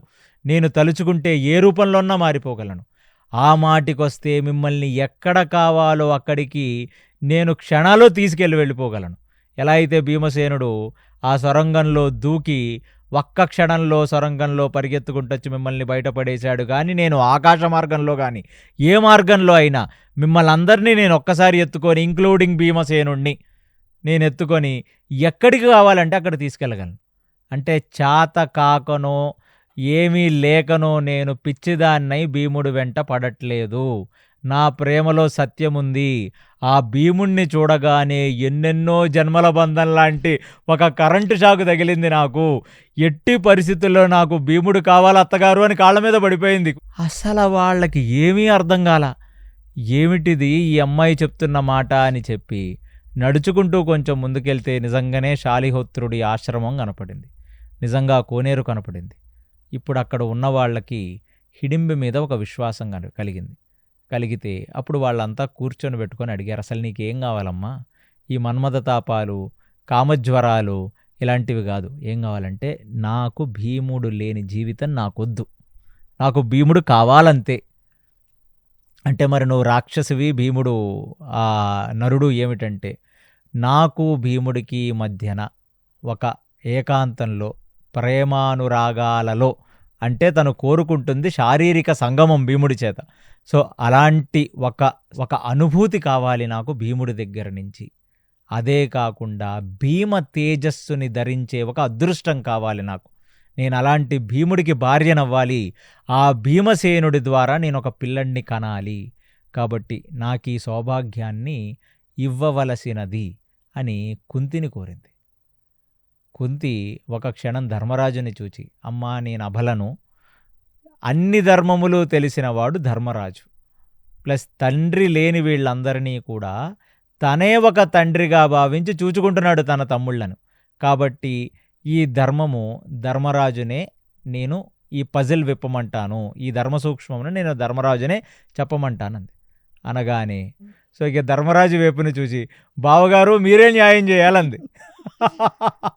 ఈమె వరసలు కలిపేస్తుంది. ఇక భీముడిని ఆమె చూసే తీరు చూస్తే అక్కడ ఉన్న వాళ్ళందరూ నవ్వుకుంటారు. ఇక భీముడు అనేది ఒక ఆశ్చర్యం అనమాట, ఎక్స్క్లమేటరీ మార్క్ ఆ హిడింబికి. అసలు రెప్పేస్తే భీముడు కనపడడేమో అని రెప్పేయకుండా చూస్తుంది భీముడిని. అమ్మో మేమెక్కడ చూడలేదని ఆయన, రాక్షస ప్రేమలంటే ఇలాగే ఉంటాయో ఏమో అని చెప్పి ఇప్పుడు ధర్మరాజు అసలు న్యాయం ఏమిటంటే, ఇక్కడ ఒక తాత్వికం ఏమిటంటే, అన్న బ్రతికుండగా, పెద్దవాడైన అన్న ఉండగా అసలు తమ్ముళ్ళు పెళ్లి చేసుకోవచ్చా? శాస్త్రం ప్రకారం చేసుకోకూడదు. ఎందుకంటే తనకంటే పెద్దవాడైన అన్న ఒక ఆడతోడు లేకుండా, అంటే ఒక వదినమ్మ ఇంటికి రాకుండా, తన అన్న పెళ్లి చేసుకోకుండా తమ్ముళ్ళెవరూ కూడా పెళ్లి చేసుకోకూడదు. కొన్ని ఆపత్కాలాల్లో చేసుకోవచ్చు. అన్న ఒకవేళ మానసిక వికలాంగుడైతే, అన్న ఒక స్త్రీలోలత్వంలో ఉండి, అన్న ఒక తాగుబోతయ్యి, తిరుగుబోతయ్యి, చాలా అవివేకంగా అన్న ఉన్నట్లయితే, లేదా 3 అన్న ఒక పిచ్చివాడైతే, ఇలాంటి కొన్ని పరిస్థితులలో మాత్రమే అన్న ముందు తమ్ముడు పెళ్లి చేసుకోవచ్చు. కాబట్టి ఈ ధర్మ సందేహాన్ని ధర్మరాజునే తీర్చమని కుంతి అడిగింది. చూస్తేనేమో ఈ అమ్మాయి రెప్ప కూడా ఎయ్యట్లేదు. అలా చూస్తూ ఉండిపోయింది అదొక అబ్సెషన్‌లో. ఆ భీముడా అసలు ఆ అమ్మాయి వైపు చూడట్లేదు. అలాంటి పరిస్థితుల్లో ఏమిటంటే ధర్మరాజు న్యాయం చెప్పాడిప్పుడు. ఏమిటంటే అన్న పెళ్లి చేసుకోకుండా కూడా తమ్ముడు పెళ్లి చేసుకోవచ్చు. ఎలాంటి ఒక పరిస్థితుల్లో అంటే ఒక జీవిని రక్షించాల్సిన పరిస్థితొస్తే చేసుకోవచ్చు. ఎందుకంటే ఇప్పుడు హిడింబిని ఇక్కడ వదిలేసి మనం ఆ శాలిహోత్ర ఆశ్రమానికి వెళ్ళిపోతే ఇక హిడింబి భీమ సంగమ ఉపేక్ష కోసం తహతహలాడుతూ మన్మథ తాపం కామజ్వరంతో ఒళ్ళంతా వేడెక్కిన మనిషి ఇక అక్కడే కూలిపోయి భీముడి యొక్క దృశ్యం కనపడకపోతే తను చచ్చిపోయే పరిస్థితికి వెళ్ళిపోద్ది. ఇదే రాక్షస ప్రేమ. వాళ్ళ ప్రేమలు, వాళ్ళ ద్వేషాలు వాళ్ళకి అర్థం కావాలన్నమాట. కాబట్టి అందులోనూ ఒక ఆడది వచ్చి కుంతిని అత్తగారని, నన్ను బావగారని, మనకు పూర్తిగా శరణాగతి పొంది అన్ని రకాలుగా నేను మీ మంచి చూసుకుంటాను, నన్ను నమ్మండి మహాప్రభో అని శరణాగతి పొందితే ఒక ఆడదాన్ని, అబలని ఎలాగ మనం వదిలేయగలం? వదిలేయకూడదు. కాబట్టి రా భీమసేన అన్నాడు. భీమసేనుడు వచ్చాడు. నువ్వంటే ఇంత ప్రేమ, నువ్వంటే ఇంత వ్యామోహం ఉన్న ఆడది దొరకటం నీ అదృష్టం రా నాయనా. కాబట్టి ఆమెని నువ్వు భార్యగా స్వీకరించి అందులోనూ భీమ తేజస్సుతో నాకొక జ్ఞాపకంగా కొడుకు కావాలి అని అడిగింది కాబట్టి నువ్వు ఆమెని స్వీకరించవలసినది అని ఆదేశించాడు. ఎప్పటి వరకు అంటే ఆ పుత్రుడిని కనే అంతవరకు మాత్రమే. ఎందుకంటే తను అడిగింది కూడా అదే. నాకు భీముడి మీద విపరీతమైన ప్రేమ, విపరీతమైన వ్యామోహాలున్నాయి. భీమ తేజస్సుతో నేను ఒక పిల్లడిని కనాలి. సో అంత మాత్రం చేత ఆవిడని కొడుకు పుట్టినంత వరకే. మరి ఇదేమి న్యాయం అండి? కొడుకు పుట్టిన తర్వాతనే ఇంకా ఎక్కువ చూసుకోవాలి, కొడుకుని కన్న తర్వాత వదిలేయటం ఏమిటి? ఇది మళ్ళీ మనుషుల మధ్య జరుగుతున్న ఒక వివాహం కాదు, మనిషికి పూర్తి రాక్షసికి జరుగుతున్న ఒక వివాహం. అంటే ఒక అబల అనే ఒక పదాన్ని మనం కేవలం మనుష్య జాతినందు పుట్టిన స్త్రీమూర్తుల యందే మనం ఉపయోగించాలి. ఎందుకంటే వారిని అన్ని రకాలుగా కాపాడటం, వారి యోగక్షేమములను చూసుకోవటం, వారి భారణ పోషణ అంతా చేసి వారిని భరించేవాడు భర్త. అందుకు భర్త. భార్య ఆ భర్తని అనుగమించి భర్త చేత కాపాడబడి భర్త సమకూర్చిన అన్నిటిలోనూ తన సుఖం వెతుక్కుంటూ ఆయనని అనుగమిస్తూ పాతివ్రత్య ధర్మంతో ఉంటుంది కాబట్టి ఆమె భార్య. కానీ ఇది రాక్షసి. భీముడు 8000 ఏనుగుల బరువు ఉండే వ్యక్తి. భీముణ్ణి మిగతా వాళ్ళందరినీ కూడా ఈజీగా ఇక్కడి నుంచి ఎక్కడికన్నా తీసుకెళ్ళిపోగలదు. తనకే భూత భవిష్యత్ వర్తమానములు తెలుస్తున్నాయి. ఇక్కడ వస్తాడు, ఇక్కడ వేదవ్యాసుడు వస్తాడని చెప్తుంది. తనను ఆదుకోవటం ఏమిటి? తనే మనల్ని ఆదుకునేలా ఉంది. తనను మనం చూసుకోవటం ఏమిటి? మనల్నే తను చూసుకునేలా ఉంది. సో రాక్షసి ధర్మం, అందులోనూ భీముణ్ణి విపరీతమైన వ్యామోహంతో దగ్గరికి వచ్చింది. దగ్గరకు వచ్చి అందరికీ శరణాగతి పొందింది, మంచి లక్షణములు చూపించింది. తన అన్న చనిపోతున్నప్పుడు దాన్ని ఆమోదించింది భీముడి మీద ప్రేమతో. కాబట్టి ఈ స్త్రీమూర్తిని పెళ్లి చేసుకొని ఆమెకి కావలసినది తీర్చవలసినది అని ఆదేశించాడు ధర్మరాజు.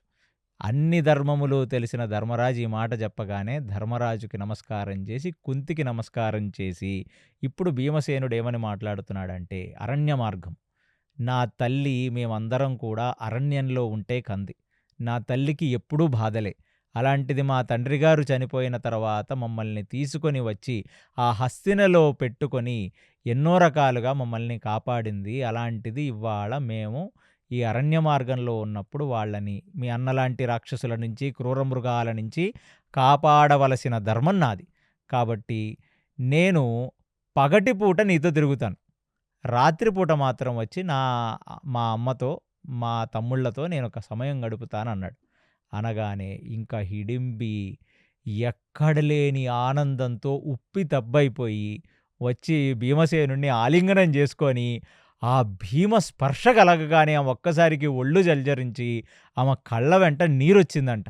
అంటే అంత ప్రేమ భీముడంటే, అంత వ్యామోహం భీముడంటే. అలాంటిది ప్రాణనాథ, నా ప్రాణానికి నాథుడివి నువ్వే, నా శరీరానికి ఆక్సిజన్వి నువ్వే, నువ్వుంటేనే నేను బ్రతకగలను, నీ సంగమ ఉపేక్ష చేతనే నేను ఊపిరి పీలుస్తున్నాను, కాబట్టి నువ్వు ఎలా అంటే అలాగా నిన్ను కూడా నేను జీవితకాలం ఇబ్బంది పెట్టకుండా ఒక్కసారి నీ తేజస్సుతో నేనొక కొడుకుని కంటే ఇక నేను నా రాక్షసతత్వము నుంచి విముక్తురాలునై నేను సాధన చేసుకుంటాననే ఒక విషయాన్ని మధ్వాచార్యుల వారు మహాభారత తాత్పర్య నిర్ణయమనందు చెప్తున్నారు. సో వ్యాసభారతంలో పెళ్లి చేసుకొని ఆ శాలిహోత్రుడి ఆశ్రమంలో వారు 6 నెలలు ఉంటే ఆ 6 నెలలు కూడా పగటిపూట భీమసేనుడు వెళ్ళి ఆ హిడింబితో వనాలలో ఉద్యానవనాలలో విహరిస్తూ హ్యాపీ హనీమూన్ టైం వాళ్ళు ఎంజాయ్ చేస్తూ సాయంత్రానికి ఆయన శాలిహోత్రుడి ఆశ్రమానికి వచ్చి మళ్ళీ ఆశ్రమాన్ని అందులో ఉన్న తన తల్లిదండ్రుల్ని వాళ్ళని కాపాడుకుంటూ ఉన్నాడు. ఒకరోజు అలాగే నిద్ర లేచాడు.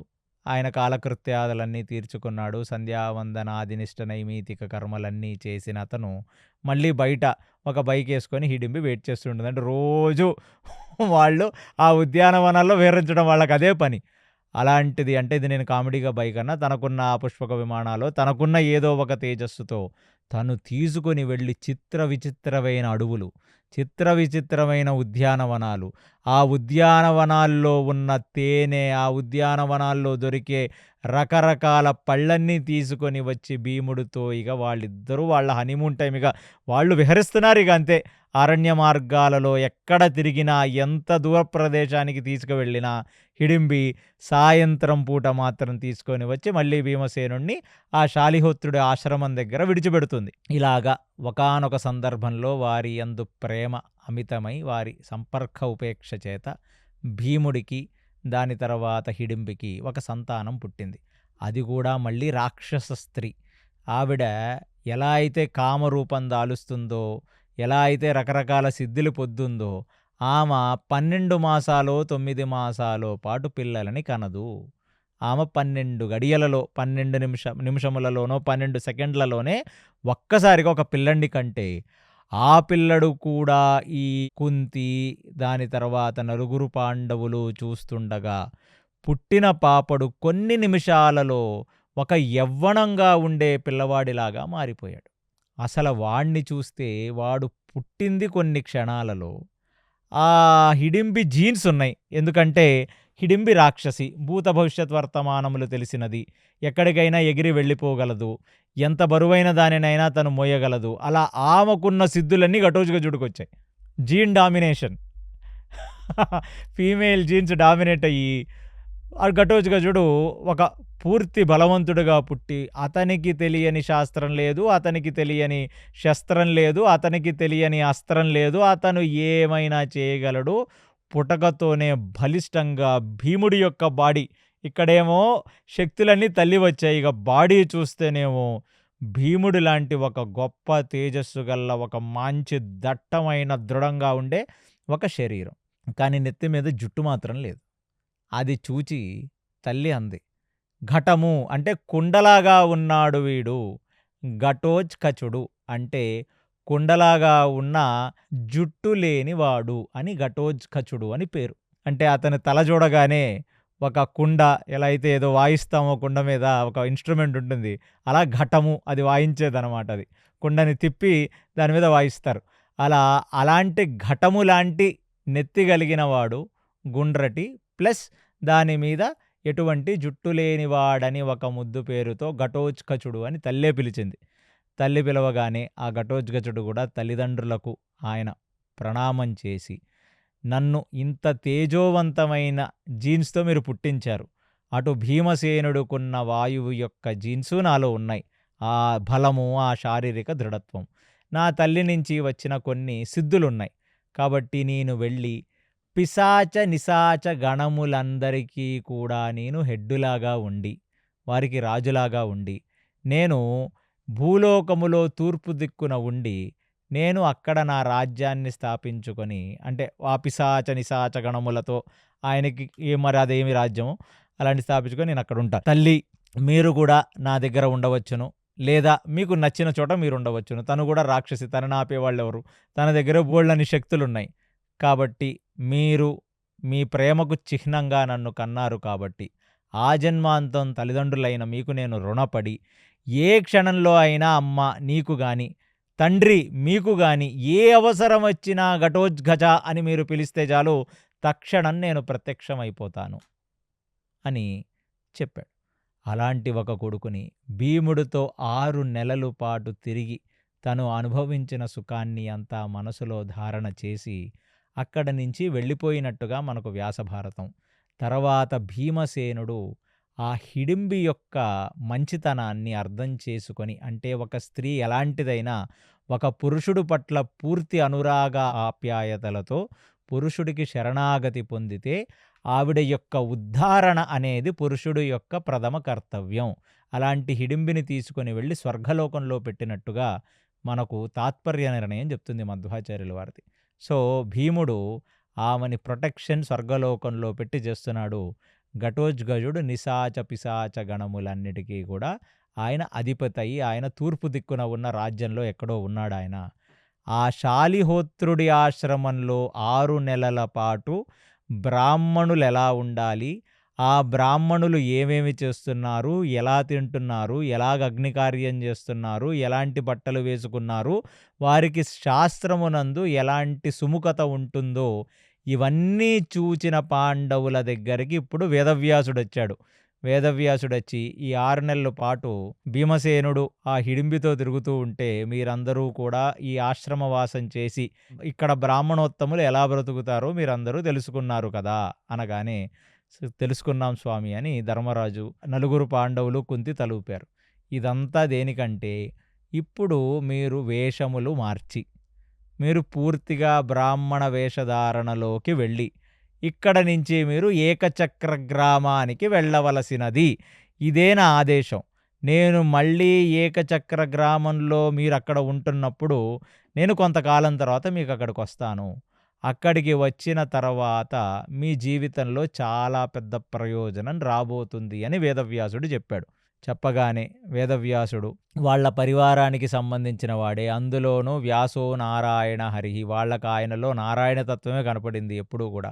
ఆయనకి సాష్టాంగ నమస్కారం చేసి ఈ 5 పాండవులు, కుంతి కలిసి ఇప్పుడు వాళ్ళు మళ్ళీ వేషధారణ మార్చి వాళ్ళ క్షత్రియ వేషాలలోంచి పూర్తి బ్రాహ్మణ వేషాలలోకి వెళ్ళిపోయి అక్కడి నుంచి నడుచుకుంటూ వాళ్ళు కొంచెం త్రిగర్ధ సామ్రాజ్యం, కొంచెం మగధ సామ్రాజ్యం, అంటే ఇప్పుడు ఉన్న ఈస్టర్న్ యూపీ, బీహారు, బంగాలు ఇవన్నీ క్రాస్ అయ్యి మళ్ళీ గంగా నదికి అటువైపున వెళ్ళి ఏకచక్ర గ్రామానికి చేరారు. అసలు ఏకచక్ర గ్రామం ఎక్కడా అంటే ఇవాళ బెంగాల్లో తారాపీఠ్ అని ఒక పెద్ద శక్తిపీఠం ఉంది. ఆ శక్తిపీఠానికి కేవలం 10-15 కిలోమీటర్ల దూరంలోనే ఇవాల్టికి ఏకచక్ర గ్రామం ఉంది. నేను ఆ గ్రామానికి వెళ్ళినప్పుడు వాళ్ళన్నీ చూపించారు, పాండవులు ఇక్కడే ఉన్నారు, ఇక్కడే ఇలాంటి సంఘటనలన్నీ జరిగాయని. అంటే ఆల్మోస్ట్ బంగ్లాదేశ్ బార్డర్లో ఉన్న బెంగాల్కి చేరారు వీళ్ళు. ఇవాళున్న మ్యాప్ ప్రకారం చెప్తున్నాను. చేరి అక్కడ ఒక బ్రాహ్మణోత్తముడి దగ్గరికి వెళ్ళి మేము ఇలా శాలిహోత్రుడి ఆశ్రమంలో బ్రాహ్మణులుగా బ్రతుకుతూ అక్కడ ఎన్నో రకాల కార్యక్రమాలు నేర్చుకున్నాం. మేమందరం కూడా నిత్యాగ్నిహోత్రం చేస్తూ వేదము, ఉపనిషత్తులు, శాస్త్రములు పఠిస్తూ మేము ఇక్కడ ఉన్న వాళ్లకు జ్ఞానం చెప్పటానికి మేము వచ్చామని చెప్పి వారి ఇంట్లో అద్దెకు దిగారు.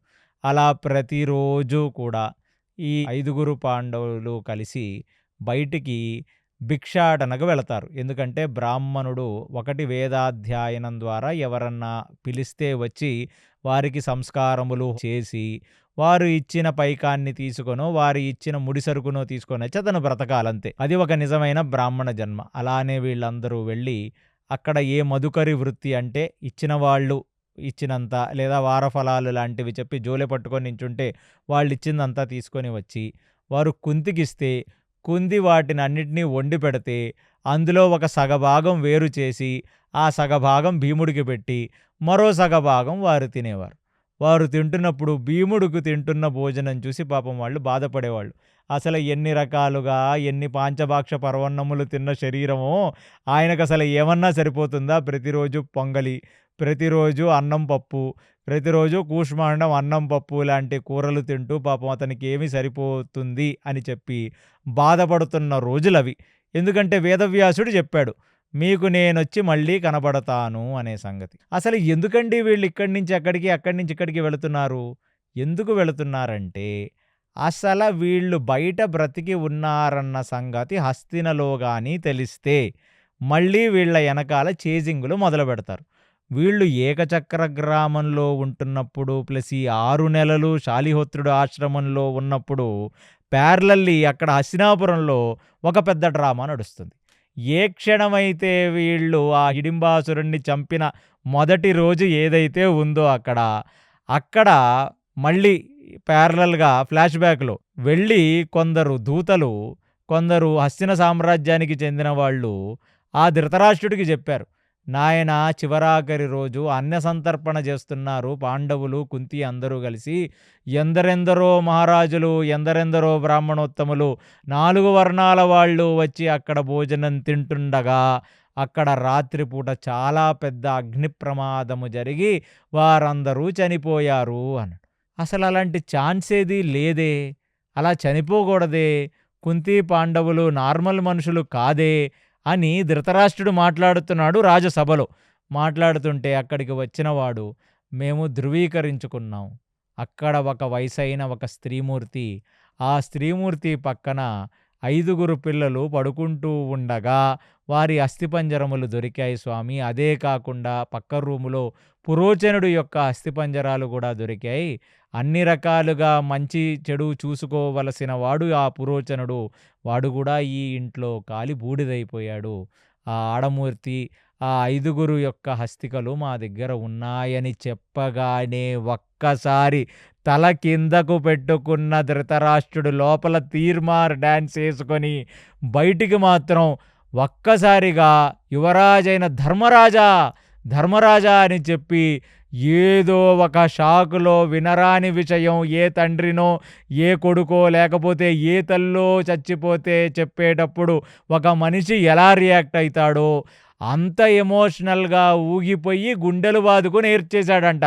5 పాండవులు చచ్చిపోయారు, నా తమ్ముడే కదా ఈ రాజ్యమంతా ఏలి, ఈ రాజ్యంలో ఉన్నవన్నీ సమకూర్చి, అలాంటిది ఒకానొక రోజు వెళ్ళి తమ్ముడు చచ్చిపోయాడు, అలాంటిది నా తమ్ముడు రుణం తీర్చుకుందామని చెప్పి వాడి కొడుక్కి తీసుకొని వచ్చి నేను పట్టాభిషేకం చేసి, అలాంటిది ఈ చేతులతో చంపుకున్నాను నేను ఈ ధర్మరాజుని, పాండవులని. ఎందుకంటే మళ్ళీ చక్రవర్తి సార్వభౌమత్వంలో కూర్చొని చక్రవర్తిగా నిలబడాల్సిన ఈ ధర్మరాజుని నేను పబ్లిక్ అడ్మినిస్ట్రేషన్ కోసం ఆ వారణావ్రతానికి పంపించి అక్కడున్న జనాల యొక్క యోగక్షేమాలన్నీ చూచుకోవటానికి నేను ప్రాక్టికల్లీ ట్రైనింగ్కి పంపించి తర్వాత తీసుకొని వచ్చి నేను చక్రవర్తి సింహాసనం మీద కూర్చోబెట్టేవాడిని పట్టాభిషేకం చేసి, అలాంటి వాడిని నేను ఈ చేతులతో చంపుకున్నానని చెప్పి గుండెలు బాదులుకొని ఎక్కడ లేని డ్రామా అంతా చేశాడంట ధృతరాష్ట్రుడు.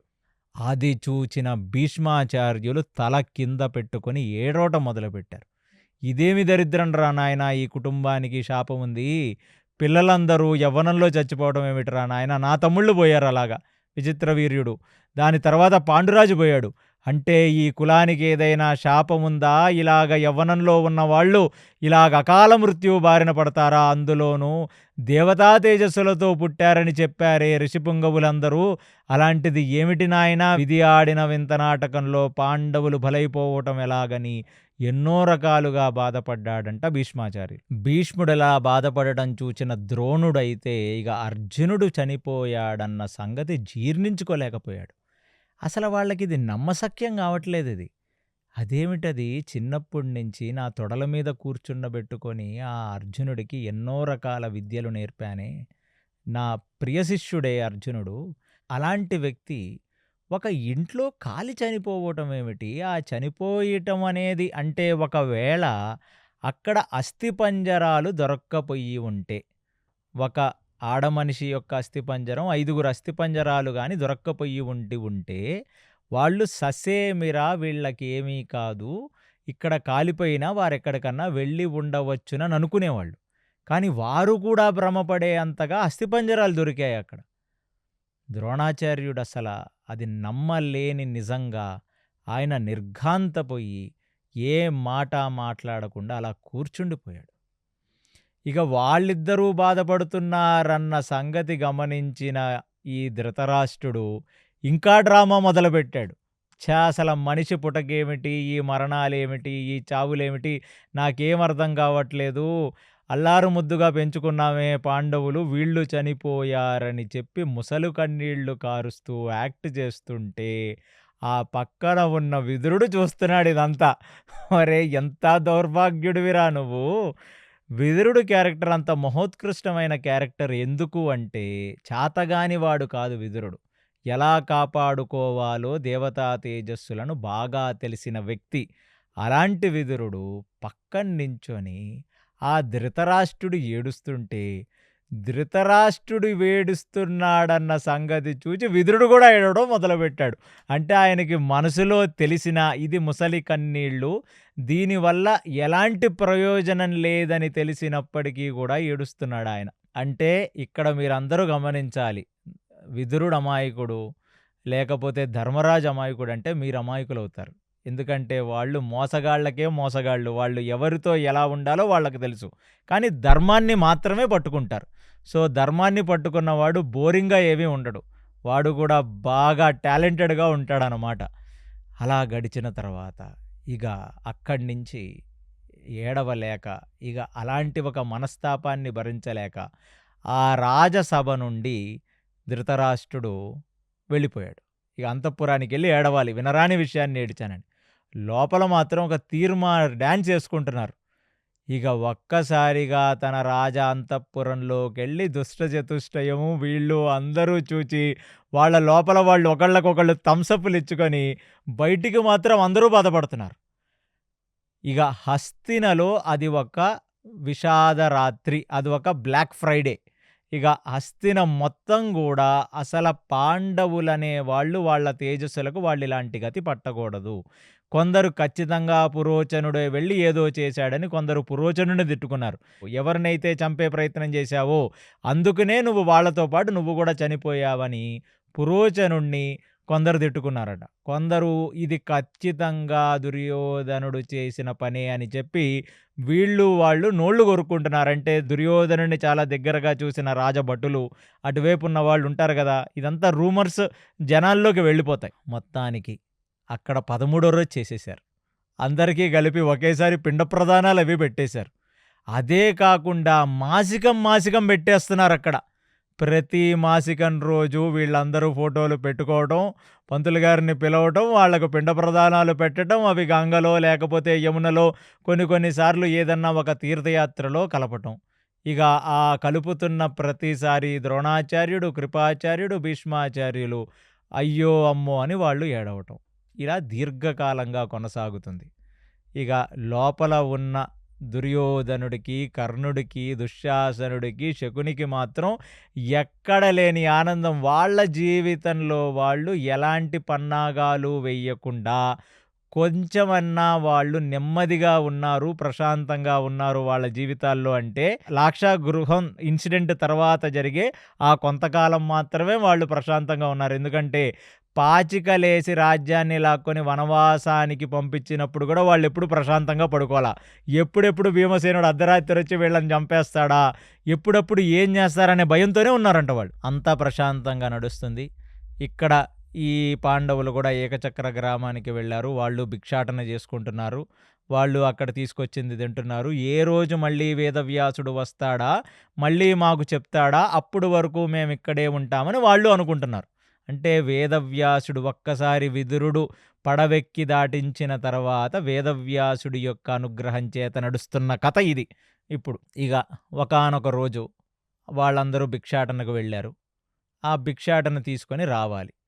అలా అందరూ 5 డైరెక్షన్లలోకి వెళ్ళారు.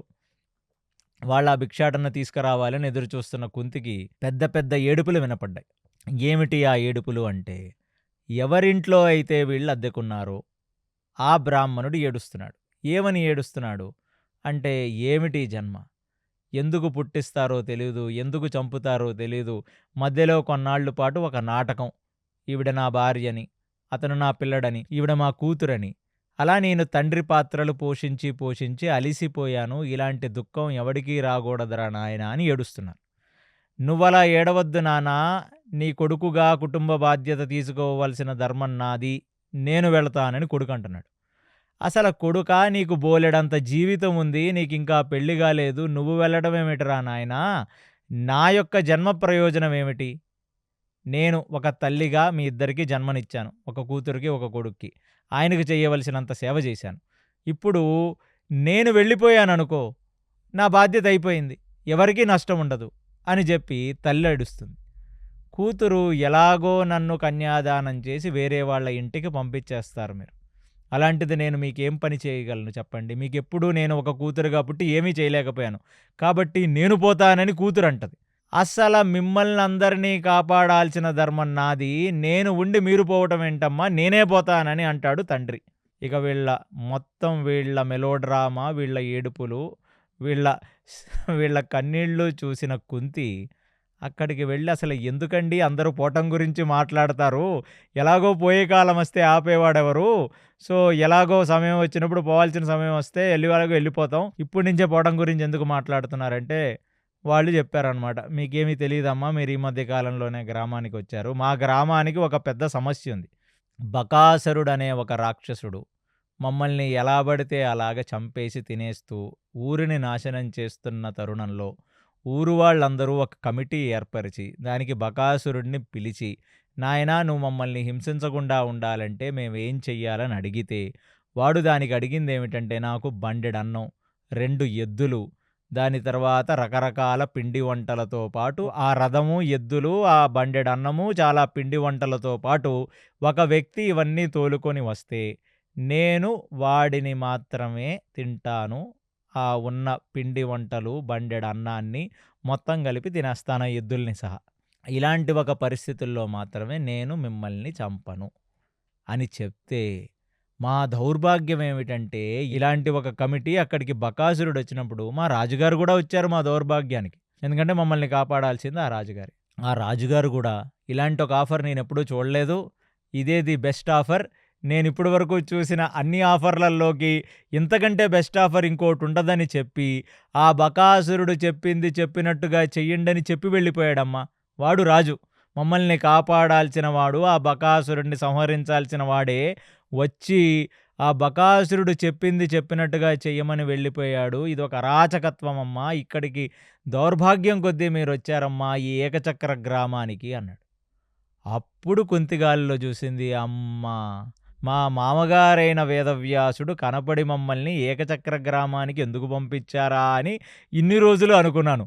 ఇప్పుడు అర్థమైందంటే ఇది ఒక అరాచకత్వం జరుగుతుంది, ఏ రాజు దీన్ని పట్టించుకోకుండా ఉంటే ఒక రాక్షసుడు ఈ రాజ్యం మీద పడి భక్షిస్తున్నాడు.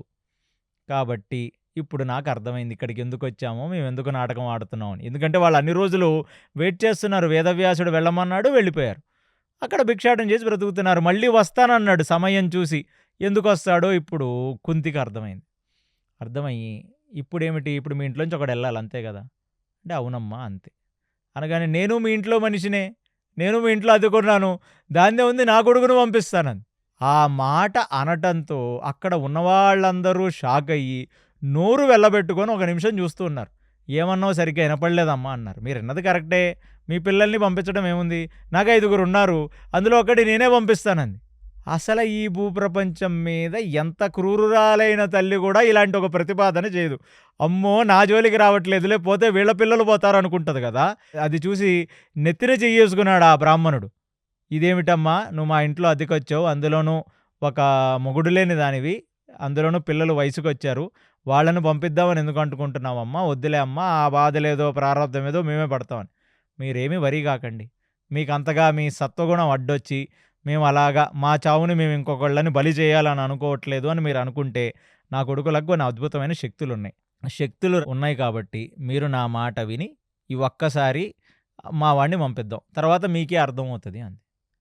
అంటే ఏదో ఇంటికి లక్ష్మిలాగా వచ్చింది, ఏడుస్తుంటే ఆదుకోవాలంటుంది, అందులోనూ ఆ బ్రాహ్మణుడికి ఏదో శక్తులు ఉన్నాయి అంది. సరే అమ్మా అన్నారు. వెళ్ళింది. వెళ్ళగానే జోలులు పట్టుకొని ఆ మధుకరు వృత్తి చేసుకున్న పాండవుల 5 వచ్చారు.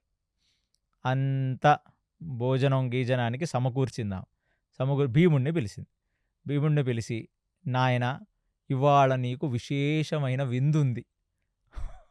రోజు పాపం ఆ ధర్మరాజు చూచి, పాపమమ్మ తమ్ముడు సగానికి సగం కూడా తినట్లేదు అని ధర్మరాజు. ఇక అర్జునుడైతే పాపమమ్మ అన్న సరిగ్గా భోజనం చేయట్లేదని బాధపడుతున్నారు. ఇక ఆ మంది నిన్ను చూచి మేము, మమ్ము చూచి నీవు బాధపడే రోజు పోయింది. ఎందుకంటే నీకు భయంకరమైన ట్రీట్, విశేషమైన భోజనం ఉంది నాయన నీకని. భీముడు ఇక అబ్బా చాలా రోజులైందిరా నాయనా ఇలాంటి భోజనం తిని, ఎక్కడుందమ్మా భోజనం అన్నాడు. అంటే ఏముంది నాయనా బయట చూడమంటే ఒక పెద్ద బండి నిండా అన్నం, అన్నం పక్కనన్ని పిండొంటలు, ఇక గుమగుమలాడుతున్నాయి అవన్నీ. అది చూచిన భీముడు ఏమన్నాడంటే, అమ్మా నన్ను ఎక్కడికో పంపిస్తున్నావు, నీకు అన్నీ అర్థమవుతాయి నాయన, నువ్వేమి చేయక్కర్లేదు, వెళ్ళా రథం మీద కూర్చో చాలు, ఆ రథం తీసుకువెళుతుంది, నేను ఎక్కడికి వెళ్ళాలో అలాగ వెళ్తావు అనగానే ఇక ఒక్కసారిగా భీముడు ముఖం వెలిగిపోయి, ఇక భీముడు ఎక్కడ లేని ఆనందం పడిపోయి, ఇక ఆయన ఒకేసారి ఆ ఫేస్తో స్మైల్తో నించుంటే, అప్పుడు పక్క నుంచి ధర్మరాజు అర్జునుడు వచ్చి కుంతిని అడుగుతున్నారు, ఏమిటమ్మా భీముడు ఎప్పుడూ లేనిది కొంచెం లైట్గా డిప్రెషన్గా ఉన్నాడు సరైన భోజనం తినగా అని అంటుంటే, ఏమిటి ఏదో చాలా హ్యాపీ మూడ్లో కనబడుతున్నాడు, కొంపదీసి ఎవడన్నా కొట్టడానికి వెళుతున్నాడా, లేకపోతే ఏమన్నా యుద్ధం ఉందా ముందు అన్నారు. అంటే అలాంటిదే ఏదో అనుకోలేను ఆయన అని చెప్పింది కుంతి. చెప్పిన తర్వాత, అమ్మ ఫస్ట్ నేను సరిగ్గా తినలేదమ్మా కొన్ని రోజులుగా, ఓ పని చేయి, ఆ బండి మీద ఉన్న అన్నము కొన్ని పిండొంటలు ఇక్కడే పెట్టేయి, నేను ఇక్కడే తినేస్తాను అన్నాడు. సరే నాయన అని చెప్పి ఆ బ్రాహ్మణ కుటుంబం కుంతి అందరూ కలిసి ఓ పెద్ద విస్తరాకేసి ఆయనకి ఆ బండిలో పెట్టిన అన్నము పిండొంటలు అవి ఇవి అన్నీ పెట్టింది. ఇక వివాహ భోజనంబు టైపులో ఆయన మొత్తం అవన్నీ తినటం మొదలుపెట్టాడు.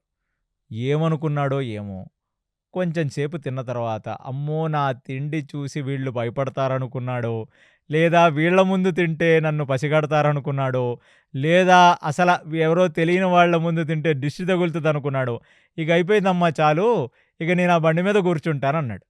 ఇక కుంతికి కూడా అర్థమైంది, అలాగే నాయన భీమసేన వెళ్ళి ఆ రథం మీద కూర్చోమనగానే వాళ్ళందరికీ టాటాలు చెప్పాడు. కుంతి కూడా చాలా హ్యాపీగా టాటా చెప్పింది.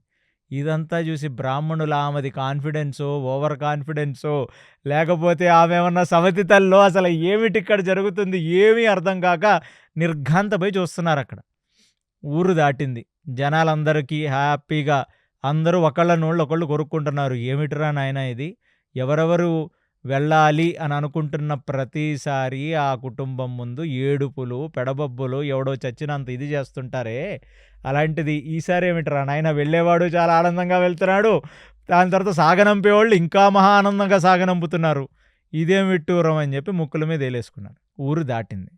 ఇక అంతే, ఊరు దాటగానే ఎప్పుడైతే గంగా నదీ తీరం వచ్చిందో ఆ ఏకచక్ర గ్రామం పక్కన, హ్యాపీగా అక్కడ దిగాడు భీముడు. చేతులు కాళ్ళు అవి కడుక్కున్నాడు, పెద్ద ఇస్తరాకు ఒకటి వేసుకున్నాడు, వేసుకొని పెట్టిన అన్నం అంతా అందులో పెట్టుకున్నాడు. హ్యాపీగా ఆ బండికున్న ఆ 2 ఎద్దులను ఇప్పాడు, వాటిని కూడా కొంచెం నీళ్ళవి తాగమన్నాడు, వాటికి గడ్డి గిడ్డి మేయటానికి పంపించాడు. హ్యాపీగా అక్కడ కూర్చొని ఆయన తింటున్నాడు, పక్కన ఉన్న ఎద్దులు కూడా ఆహ్లాదకరంగా తింటున్నాయి. అబ్బాబాబా ఎన్నాళ్ళయిందిరా నాయన ఇలాంటి పిండొంటలు అవి తిని, అసలు మనం ఈ ఆశ్రమాల్లోనూ ఈ మధుకరు వృత్తి జోలి పట్టుకొని అడుక్కుంటూ ఏ రోజు తినలేదురా నాయన ఇలాంటి తిండని చెప్పి హ్యాపీగా ఉన్నప్పుడు, అసలు ఇప్పటికే రథం రావాలి, 2 దున్నలు రావాలి, ఓ మనిషి రావాలి, ఎన్నో పిండొంటలు రావాలి, వాసన మాత్రం వస్తుంది, ఇంకా రాడేమిటి అని చెప్పి ఒక గృహలోంచి బయటకు వచ్చాడు ఈ బకాసురుడు. బకాసురుడు బయటకు వచ్చి అసలు బిక్కుబిక్కుమని నించుంటున్న ఒక మనిషి, ఓ బండెడు అన్నం, పిండొంటలు, ఎద్దులు అన్నీ కలిపి ఒక్కసారిగా వాడి సైకోయిజము శాడిజంతో మనిషి నెత్తి పగలగొట్టి వాడిని తినేసి, ఆ పక్కనున్న 2 ఎద్దులనో దున్నలనో కూడా తినేసి, తర్వాత మొత్తం అన్నం తింటాడు వాడు. అన్నం తిన్న తర్వాత ఒక్కసారిగా తేన్పుతాడు వాడు. అలాంటి వాడు చూసి ఇదేమిటిది, నేనెంత అన్నం తింటానో మనిషి అంత అన్నం తింటున్నాడా, అది అసలు భయము పాడు లేకుండా ఎద్దుల్ని తీసేశాడు, ఆ ఎద్దులు అటు ఇటు తిరుగుతున్నాయి, వీడేమో మధ్యలో పెద్ద విస్తరాకేశాడు, మొత్తం అన్నం మొత్తం తినేశాడు అని చెప్పి ఫస్ట్ ఒక నిమిషం భయమో బాధో కాదు, కోపం అంతకంటే కాదు, ఒక ఆశ్చర్యం. దగ్గరకొచ్చాడు. దగ్గరకొచ్చి, "ఎవరు నాయనా ఏం చేస్తున్నావు?" అన్నాడు. "చాలా రోజులైందండి తిండి తిని." కడుపు నిండా తిండి తిని అయితే ఖచ్చితంగా కొన్ని రోజులైంది. చాలా రోజుల తర్వాత వాడెవడో బకాసురుడంట, వాడి పుణ్యమాన నాకు మంచి భోజనం దొరికింది. హ్యాపీగా తిన్నాను నాయనా. చాలా మంచిది. ఇప్పుడెళ్ళి చేతులది కడుక్కొని, కొన్ని నీళ్లు తాగి, ఆ చెట్టుంది, ఆ చెట్టు కింద పడుకున్నాననుకో హ్యాపీగా ఉంటదని చెప్పి ఆ గంగానదిలోకెళ్ళి చేతులు కడిగాడాయన. "ఎవరు నాయనా? ఎవరి కోసం నాయనా నిన్ను పంపించిందని?" "వాడెవడో బకాసురుడంట." "వాడిని నేనే. I am Bakasura. నేను తినాల్సిందంతా నువ్వు తింటావురా" అని చెప్పి ఆ భీమసేనుడు జుట్టు పట్టుకొని భీమసేనుడు డొక్కల్లో గుద్దటం మొదలుపెట్టాడు బకాసురుడు. గుద్దగానే అసల భీమసేనుడు తిండి తిన్న తర్వాత ప్రశాంతంగా తాంబూలం వేసుకోవాలి ఆ టైంలో. అలాంటి టైములో తిండి తిన్న తర్వాత డొక్కలో గుద్దుతావా అని చెప్పి ఆ బకాసురుడు యొక్క నెత్తిని పట్టుకొని కిందున్న బండరాయికేసి కొట్టాడు. బండరాయికేసి కొట్టి, భోజనం తిన్న తర్వాత పొట్ట మీద అది ముట్టుకోకూడదు. అర్థమైందా నీకు? ఓవర్ యాక్టింగ్లు ఇలాంటివి చేయకూడదు. "ఏరా నువ్వు పెద్ద పైల్వానా? నిన్ను చూసి మనుషులు భయపడతారా నిన్ను?" అని చెప్పి, అంటే ఆయనకి ట్రిగర్ చేయాలంటే భీమసేనుడికి ఆ పొట్ట మీద కొట్టాడు కదా. ఇక బకాసురుడిని ఉరికించి ఉరికించి కొట్టటం కాక చేతికి దొరికిన దాన్ని దొరికినట్టు బకాసురుడి మీదకు విసిరేస్తే బకాసురుడు పరిగెత్తాడంట. ఒక్క నిమిషం బకాసురుడు తన సెన్సెస్‌లోకి వచ్చాడు. అసలు ఏం జరుగుతుంది? ఊర్లో ఉన్న వాళ్ళందరూ నాకు భయపడి నాతో రాజీ చేసుకున్నారు. అలాంటిది ఒక మనిషి, అది నేను భక్షించడానికి వచ్చిన మనిషి నన్ను తరుముతున్నాడా? చిచ్చి చిచ్చి అసలు ఏమైంది? నేను మళ్ళీ ఒకసారి రివైండ్ చేసుకోవాలని చెప్పి వాడు కాన్ఫిడెన్స్‌ని తెచ్చుకొని ఈసారి భీమసేనుడి నించుంటే ఆ భీమసేనుడిని గుద్దటానికి పరిగెత్తుకుంటూ వచ్చి అతని యొక్క పూర్తి శక్తితో భీమసేనుడి యొక్క భుజాన్ని, భీమసేనుడి యొక్క ఛాతీని ఒక్క తోపు తోస్తే భీమసేనుడికి ఏమీ అవ్వలేదు కదా. ఆ తోసినందుకు గాను బకాసురుడే కింద పడ్డాడంట జారి. మామూలుగే భీమసేనుడు చాలా పవర్ఫుల్ వ్యక్తి. అందులో భోజనం చేశాడు. ఇప్పుడు పెద్దగా కదలడు. అలా నించుండిపోయాడు, అలా భూమి మీద కాళ్ళు పెట్టి. అసలు బకాసురుడికి అర్థం కాల, అసలు ఏమిట్రా నాయనా ఇది అని. ఇక ఆ బకాసురుడు చేస్తున్న ఈ ప్రయత్నాన్ని చూచి ఆ దగ్గర ఉన్న బకాసుర పరివారం వచ్చేసిందంట ఈ గంగా ఒడ్డుకి. ఎక్కడైతే ఈ బకాసురుడి యొక్క గృహ, ఎక్కడైతే ఈ దున్నలు ఇవన్నీ ఉన్నాయో అందరినీ చూచాడో లేదో, ఒక్కసారిగా బకాసురుడు యొక్క పీక మీద చెయ్యి వేసి వాణ్ణి కింద పడేసి ఆ బకాసురుడు యొక్క ముఖాన్ని గుద్ది గుద్ది గుద్ది ముఖమంతా పగిలేటట్టుగా చేసి బకాసురుడు యొక్క కాళ్ళని పట్టుకొని మళ్ళీ ఉతికినట్టుగా కింద బండకేసి ఉతికి ఆ బకాసురుడి యొక్క 2 చేతుల్ని ఇరిచేసి బకాసురుడు కాళ్ళని ఇరిచేసి ఆ తల మీద కాలు పెట్టి తొక్కితే ఒక్కసారిగా తల పగిలింది బకాసురుడిది. ఆ దగ్గరున్న రాక్షసులంతా గజగజలాడిపోయారు. ఏమిట్రా నాయనా ఇది? 2 చేతులు తిప్పేసి 2 కాళ్ళు తిప్పేసి తల మీద కాలేసి తొక్కితే తల పగిలిపోయింది. ఇవన్నీ చేస్తున్నప్పుడు అతని ముఖంలో ఒక నవ్వు అన్నమాట. అసల ఆ హిడింబాసురుడిని చంపుతున్నప్పుడన్న ఆ వైలెన్స్‌లో మొత్తం ఒక రక్తం. ఇక్కడ ఆయన ముఖం మీద గాని, శరీరం మీద గాని రక్తం ఇంత కూడా పడలా. కేవలం భూమి మీద పడిపోయి పూర్తిగా భూమి మొత్తం రక్తమయం అయిపోయింది. ఇక ఎందుకని అలా చంపాడు బకాసురుడిని అంటే ఇప్పుడు దానికొక కారణం ఉంది. వైలెంట్‌గా చంపాలి కదా. ప్రశాంతంగా చంపేశాడు కదా. అది చూచి అక్కడున్న రాక్షసులందరూ, ఈ బకాసురుడి యొక్క పరివారం అందరూ తలా ఓ దిక్కుకు పరిగెడుతుంటే ఒక్కసారిగా సింహగర్జన చేశాడు. "రేయ్ ఎక్కడికిరా పరిగెడుతున్నారు? అందరూ కలిసి రండని." అమ్మో రాకపోతే తంతాడేమో అని చెప్పి వాళ్ళందరూ వచ్చి చేతులు కట్టుకొని భీమసేనుడు ముందు నించున్నారు. నించుంటే "ఎలాగుంది మ్యాచ్?" అన్నాడు. "ఎలాగుండటం ఏమిటి స్వామి? వీడే మాలో అందరిలో బలవంతుడు. వాడి 2 కాళ్ళు 2 చేతులు విరిచేసి తల మీద కాలు పెట్టి తొక్కి చంపేశారు మీరు. ఇక ఏం చెప్తాం చెప్పండి సార్, మీరు వదిలేస్తే మేము పోయి మా బ్రతుకులు మేము బ్రతుకుతాం అని. వాళ్ళందరినీ లైన్లో నించోబెట్టి ఆ బకాసురుడి యొక్క శవం ముందుకి వెనక్కి ఒక మార్చ్ చేస్తూ వాళ్ళకి చెప్పాడు, మీకు మనుషులు కావాలరా మళ్ళీ అంటే, నరమాంసం చాలా బాగుంటుందండి అన్నాడు ఒకడు. నరమాంసం బాగుంటుందా అంటే, ఈ రాక్షసులందరికీ ఏంటంటే, ఎప్పుడైతే నరమాంసానికి అలవాటు పడ్డ పులి, నరమాంసానికి అలవాటు పడ్డ సింహం అంటే ఇక దాన్ని మనం చంపేయాలి. ఎందుకంటే అరణ్య మృగాలను తింటూ మంచిగా అరణ్యాల్లో సంచరించే ఒక పులి కానీ సింహం కానీ ఒక్కసారి మనిషి యొక్క మాంసానికి అలవాటైతే ఇక అది అరణ్యంలో ఉండదు. ఎక్కడెక్కడ జనసావాసం ఉందో వచ్చి చూచి ఆ జనుల్ని ఎత్తుకెళ్ళిపోతూ ఉంటుంది. ఇలా చాలా నేషనల్ జియోగ్రఫిక్ ఛానల్లో చూస్తే చాలాసార్లు చూపిస్తారు. అందుకనే మనిషిని చంపిన పులి అంటే ఇక దాన్ని వేటాడి చంపేయాలి. ఎందుకంటే అది ఆ రుచి కోసం మళ్ళీ మళ్ళీ జనవాసాల్లోకి వస్తుంది. ఇక్కడ బకాసురుడికి జరిగింది కూడా అదే. ఏదో ఒక మనిషిని ఎప్పుడో తిన్నాడు. ఇక వాడికి ఆ మనిషి మాంసం కోసం ఈ ఏకచక్ర గ్రామం మీద పడిపోతున్నాడు. అనగానే మనిషి మాంసం బాగుంటుందని చెప్పినోడు ఎవడు రాడు, ముందుకు రండి అన్నాడు. పాపం అమాయకులైన 2-3 రాక్షసులు వచ్చారు ముందుకి.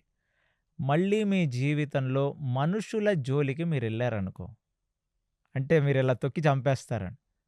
మిమ్మల్ని అలా తొక్కి చంపనరా, మిమ్మల్ని 2గా చీల్చి చంపేస్తాను. కాబట్టి మీరు మనుషుల జోలికి రాకూడదు.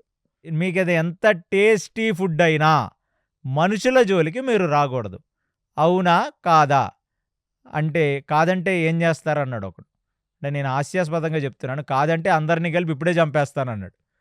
మరి ఇంక మాట్లాడేదేముంది, ఇక మేము మనుషుల జోలికి వెళ్ళాం అంటే ఇప్పుడు నుంచి అసలు అరణ్యంలోంచి మీరు బయటికి రాకూడదు, జనసంచారంలోకి మీరు రాకూడదు అంతే. మీరు అరణ్యంలో ఉండాలి. అక్కడ ఎగిరే వాటిని పాకే వాటిని తెచ్చుకొని ఏదో కాల్చుకొని తినాలి, లేదా పచ్చిగా తినాలి. మళ్ళీ కనపడతారా మీరు అన్నాడు. మేము కనపడం సార్, మీరు వదిలేస్తే చాలు, మళ్ళీ మీరు పట్టుకుందామన్నా పట్టుకున్నంత దూరానికి మేము వెళ్ళిపోతాం అన్నారు. అయితే వెళ్ళిపోండి అన్నాడు. వెళ్ళిపోండి అంటే ఇక వాళ్ళు బంధువులు అనమాట. వాళ్ళు అందులోంచి ఒక బంధువు వచ్చి, మేము బకాసురుడి శవం తీసుకెళ్ళొచ్చా అంటే, ఏమీ అక్కర్లేదు, ఆ శవంతో నాకు ఇప్పుడు పని ఉంది, మీరు ఇక్కడి నుంచి పారిపోండిరా అన్నాడు. అంతే. భీముడి యొక్క అనుమతి దొరికిన మరుక్షణం వెనక్కి తిరిగి చూడకుండా బకాసురుడి యొక్క పరివారం ఇక ఆ గంగానది అటువైపున్న అరణ్యంలోకి పారిపోయింది అంతే. ఇక పిట్టల్ని వాటిని కొట్టుకొని తినాల్సిందే తప్ప వీళ్ళు ఇంక మళ్ళీ ఈ జనారణ్యంలోకి జనసంద్రంలోకి రారిగ వాళ్ళు. మళ్ళీ ఆ ఎద్దుల్ని అవి తీసుకొచ్చుకున్నాడు. ఆ ఎద్దుల్ని మళ్ళీ బండికేసి కట్టుకున్నాడు. ఆ తినేసిన తర్వాత మిగిలిన అన్నం ఏదన్నా ఉంటే దులిపేశాడు. అక్కడ బకాసురుడి యొక్క శవం వేశాడు. నడుపుకుంటూ ఏకచక్ర గ్రామంలోకి వెళ్ళాడు. ఇవాల్టి వరకు గ్రామం నుంచి ఒక బండి 2 దున్నలు మనిషి వెళ్ళారే తప్ప ఎప్పుడు అవి తిరిగి రాలా. ఫస్ట్ టైం పొద్దునే వెళ్ళిన మనిషి మధ్యాహ్నానికి తిరిగి వచ్చేస్తున్నాడు అనమాట. లేట్ ఆఫ్టర్నూన్ కల్లా తిరిగి వచ్చేస్తున్నాడు. రాగానే ఒక్కసారిగా అక్కడున్న జనాలందరూ హారతులు పట్టడం మొదలుపెట్టారు భీమసేనుడికి. దగ్గరకు వచ్చి చూసేసరికి మొత్తం రక్తం అంతా కారుతుంది ఆ కింద. ఏమిటంటే అక్కడ బకాసురుడి యొక్క శవం. ఇక భీమసేనుడు ఆ బకాసురుడి యొక్క శవం తన చేత్తో ఎత్తి ఆ ఏకచక్ర గ్రామంలో మధ్యలో ఉన్న ఆ రచ్చబండ లాంటి ప్లేసో లేకపోతే ఏదో ఉంటుంది కదా, ఆ గ్రామం మధ్యలో ఇసిరేశాడు. అందరికీ ఒక మ్యూజియం లాగా. వీడే ఇంతమందిని చంపాడని చెప్పి అక్కడున్న బ్రాహ్మణులు, అన్ని వర్ణాల వాళ్ళు వాడిని ఆడిపోసుకున్నారు. ఈ దరిద్రుడి వల్ల ఇంతమంది చచ్చారు ఈ గ్రామంలోని. అంటే ఎందుకు అంత పాలిష్డ్గా చంపాడు బకాసురుడిని అంటే, ఆ శవాన్ని తీసుకొని వచ్చి వీళ్ళకి చూపించాలి. అందుకు అంత పాలిష్డ్గా చంపాడు అనమాట. చంపిన తర్వాత ఇంకా మళ్ళీ మిమ్మల్ని ఎవరూ బాధ పెట్టరండి, ఇంకా మీరు ఎవ్వరూ కూడా బాధపడాల్సిన అవసరం లేదు అని చెప్పి అక్కడి నుంచి మళ్ళీ ప్రగల్భాలు పలపకుండా, మళ్ళీ ప్రగల్భాలు పలికితే మళ్ళీ అక్కడ తొడాగిడా కొట్టి హడావిడి చేస్తే అసలు వీడు బ్రాహ్మణుడో కాదు అని వాళ్ళు డౌట్ పడతారని చెప్పి అక్కడి నుంచి వెళ్ళిపోయారు. వెళ్ళిపోగానే అక్కడున్న వాళ్ళందరూ భీమస్తుతి చేసి, ఇతను ఏదో గొప్ప గొప్ప సిద్ధులు పొందిన బ్రాహ్మణోత్తముడు అన్నారు. ఇక ఆయన కూడా కాసేపు మనం పరకాయ ప్రవేశం చేసాం, మనం బ్యాక్ టు ది బ్రాహ్మణ అటైర్ అని చెప్పి ఒకసారి ఆయన మళ్ళీ ఆ చేతులు కాళ్ళు అవి కడుక్కొని ఇంటికి వెళ్ళిపోయాడు. ఆయన వాళ్ళ ఇంటికి వెళ్ళిపోగానే ఆ రోజు సాయంత్రం అక్కడ ఒక దీపావళి, ఆ బకాసురుడు దహనం చేసేసి అక్కడ ఆ దహనంతో పాటు పెద్ద దీపావళి జరుపుకున్నారు ఏకచక్ర గ్రామంలో. ఇక పాండవులు కుంతి ఆ రాత్రి పడుకుంటున్నప్పుడు కుంతి అలాంటి భీమసేనుణ్ణి చూసి పుత్రగాత్ర పరిశ్రంగ సుఖం పొందిందామ. ఇలాంటి ఒక కొడుకును కన్నాను చూడు, అసలు రాజ్యమే లేకుండా జనుల యొక్క యోగక్షేమాలు ఇలా చూసుకుంటారు నా కొడుకులు. అదే వీళ్ళ చేతిలో రాజ్యం ఉంటే ఇంకెన్ని రకాలుగా ప్రజల్ని చూసుకుంటారో. ఇదేమి దౌర్భాగ్య పరిస్థితిరా నాయనా, మనం అడుక్కు తిని బ్రతికే స్టేజ్‌కి తీసుకొచ్చారు వీళ్ళు.